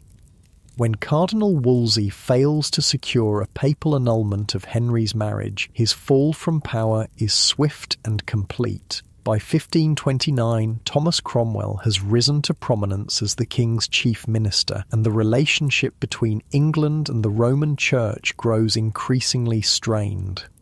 In 1531, you marry Margaret Fletcher, the daughter of a London guildmaster. At 33, you're older than most bridegrooms, having focused on establishing your business before seeking a wife. Margaret is 22, educated and capable, with a keen understanding of commerce from her father's cloth business. Your grandfather's stories often return to you as you witness England's transformation. He lived through the Wars of the Roses, you tell Margaret one evening as you sit by the fire in your London home. He saw kings rise and fall, battles fought in the streets of St Albans. Yet, in some ways, the changes happening now seem even more profound. Margaret, already expecting your first child, looks up from her embroidery. How so? Then men fought over who should wear the crown. Now the king challenges the very authority of Rome. It reaches into every parish, every household. The truth of this observation becomes increasingly evident over the next few years. In 1533, Henry VIII marries Anne Boleyn, who is already pregnant with his child. Thomas Cranmer, the new Archbishop of Canterbury, declares Henry's marriage to Catherine void and his union with Anne valid. Later that year, Princess Elizabeth is born, disappointing the king who desperately desires a male heir. In 1534, Parliament passes the Act of Supremacy, making Henry the supreme head of the Church of England and formally separating the English Church from Rome. The dissolution of the monasteries begins the following year, as Thomas Cromwell orchestrates the seizure of monastic properties and wealth. St Albans Abbey, where your brother Robert serves and where your grandfather's bones rest beside your grandmother's, is among the great religious houses targeted for dissolution, Robert writes in distress. The King's Commissioners have inventoried all our treasures. They speak of pension arrangements for the monks, but the abbey itself will pass to the crown. After nearly 8 centuries of prayer and learning, our community will be scattered. The abbey is eventually surrendered to the crown in 1539, though parts of the building are preserved as a parish church through the efforts of the townspeople. Robert, refusing the offer of a pension, accepts a position as a parish priest in a small village near Oxford, maintaining his priestly vocation despite the religious upheaval. Your business continues to thrive despite, or perhaps because of, these tumultuous changes. The redistribution of monastic wealth creates a new class of landowners eager to furnish their newly acquired properties. Former church buildings require adaptation for secular use, creating demand for skilled woodworkers. Your personal life flourishes as well. Margaret gives birth to a son in 1532, whom you name William after your father. A daughter, Mary, follows in 1534, and another son, Thomas, in 1536. Your growing family divides its time between London and St Albans, maintaining connections to both communities. The king's personal life remains turbulent. Anne Boleyn, having failed to produce a male heir, is executed in May 1536 on charges of adultery, incest and treason. Henry marries Jane Seymour just days later, and in October 1537 she gives birth to the son he has so desperately sought, the future Edward VI. The Queen dies shortly after childbirth, the only one of Henry's 6 wives to receive a queen's funeral. As the 1540s dawn, you enter your fifth decade. Your workshops in London and St Albans employ over 20 craftsmen between them, and your reputation extends throughout southern England. Your father, now in his 70s, has lived to see his grandchildren grow and the family business flourish, though his hands are now too gnarled by arthritis to hold even the lightest tools. In 1543, your son William, now 11, begins his formal apprenticeship in your London workshop. Though he's been around woodworking his entire life, the ceremonial beginning of his training carries special significance. You think of your grandfather, who trained your father, who trained you, and now you train your son, 4 generations of Wells carpenters spanning a century of English history. Today, you begin the formal study of our craft, you tell William as you present him with his first set of tools. These have been in our family for generations. Your great-grandfather used this plane to create furnishings for King Edward IV. William accepts the tools with appropriate solemnity. He resembles you at the same age, serious, observant, with skilled hands and an eye for detail. I'll honour our family's tradition, he promises. King Henry VIII, once the handsomest prince in Christendom, has grown corpulent and ill-tempered in his later years. His 6th wife, Catherine Parr, provides some stability in the royal household, becoming a caring stepmother to the king's 3 children. But Henry's health continues to decline, and on January 28, 1547, the second Tudor monarch dies at Whitehall Palace. The 9-year-old Edward VI succeeds his father, with his uncle Edward Seymour, Duke of Somerset, serving as Lord Protector. Under Somerset's guidance, England moves toward more Protestant reforms, further distancing the Church of England from Catholic practices. These religious changes affect your business in unexpected ways. Church interiors are remodelled to reflect Protestant sensibilities, with elaborate screens and decorations removed or simplified. Your workshops adapt, focusing more on domestic furnishings as the market for church woodwork diminishes. The young king's reign is brief. Edward VI dies of tuberculosis in July 1553 at just 15 years of age. His attempt to exclude his half-sisters from succession in favour of Lady Jane Grey results in a brief crisis, but Mary Tudor successfully claims her right to the throne and becomes England's first undisputed Queen Regnant. Queen Mary's determination to return England to Catholicism leads to religious persecution that earns her the later epithet Bloody Mary. Prominent Protestants are burned at the stake, and those who can flee to continental Europe. Your brother Robert, having accommodated himself to the Church of England under Henry and Edward, faces difficult choices under Mary's Catholic restoration. In the end, Robert outwardly conforms while maintaining his personal convictions privately, a common strategy for survival in these dangerous times. "I serve God and my parishioners," he writes to you. "The politics of religion I leave to others when possible."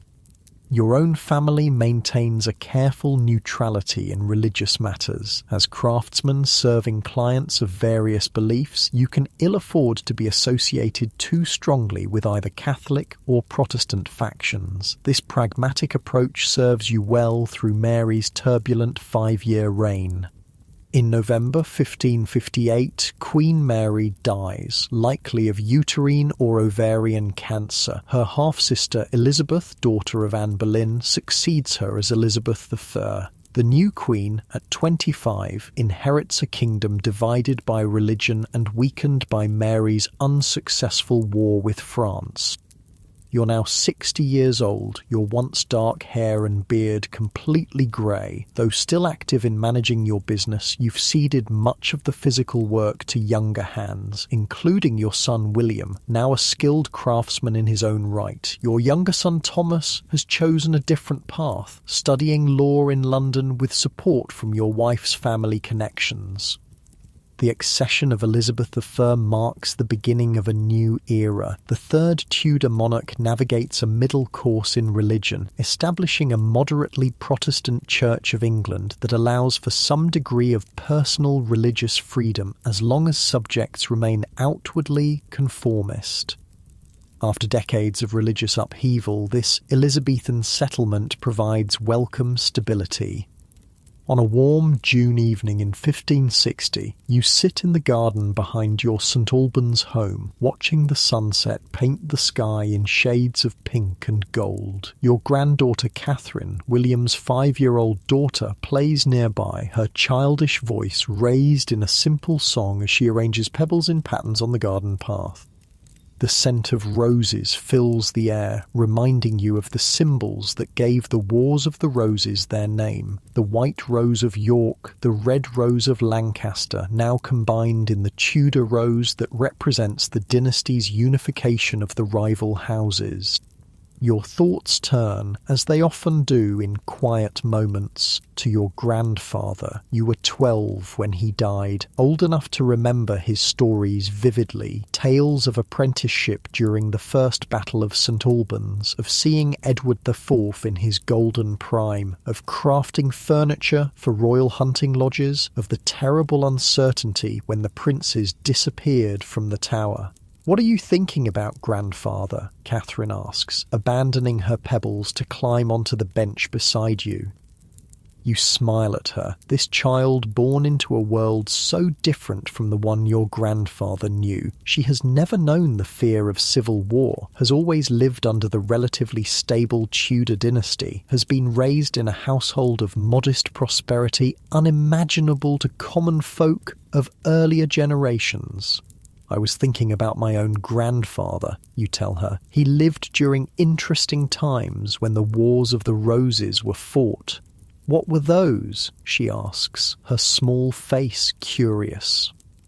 "A time when different families fought over who should be king or queen," you explain simply. "It ended long before you were born, when King Henry VII, the grandmother of our Queen Elizabeth, won a great battle and married a princess who belonged to the other family."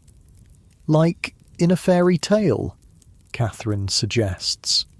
You chuckle. "Not quite so simple, but yes, there was a marriage that brought peace after long fighting." As twilight deepens, your daughter-in-law calls Catherine inside for bed. You remain in the garden a while longer, watching the first stars appear in the darkening sky. England has transformed during your lifetime, even more dramatically than during your grandfather's. The medieval world he was born into has given way to Renaissance influences. The universal Catholic Church that dominated European spiritual life for centuries has fragmented. New worlds have been discovered across the ocean, changing perceptions of geography and possibility. Yet some things remain constant. The rhythm of seasons, the satisfaction of crafting something beautiful with your hands, the love of family passed down through generations. Your grandfather would recognize these continuities, even as he marveled at how much has changed. As night falls fully, you finally rise from the garden bench, your joints stiff after sitting so long. Inside, your family waits. Your wife Margaret reading by candlelight, your son William discussing business with his wife, your grandchildren being tucked into bed upstairs. The house is warm with their presence, alive with the future they represent. Later, as you prepare for sleep, you think again of your grandfather. Though he died 50 years ago, his influence continues in the skills you've passed to your son, in the stories you tell your grandchildren, in the values that guide your family's life. Through you, something of him lives on, just as through your descendants, something of you will continue. You slip beneath the covers beside Margaret, who has been your partner through decades of change. Outside, an owl hoots softly, and the distant abbey bells toll the hour. Your body relaxes into the familiar mattress, muscles unwinding after the day's activities. As sleep approaches, you offer a silent prayer of gratitude for the peace that has come to England after so much turbulence, and for the fortune of having lived to see your family thrive in this new era. The Tudor rose has blossomed fully now, its red and white petals symbolising the healing of ancient wounds. Your breathing slows, your thoughts grow diffuse, and you drift toward dreams of workshops filled with the scent of freshly cut wood, of your grandfather's weathered hands guiding yours on a chisel, of roses both red and white blooming together in an English garden at peace.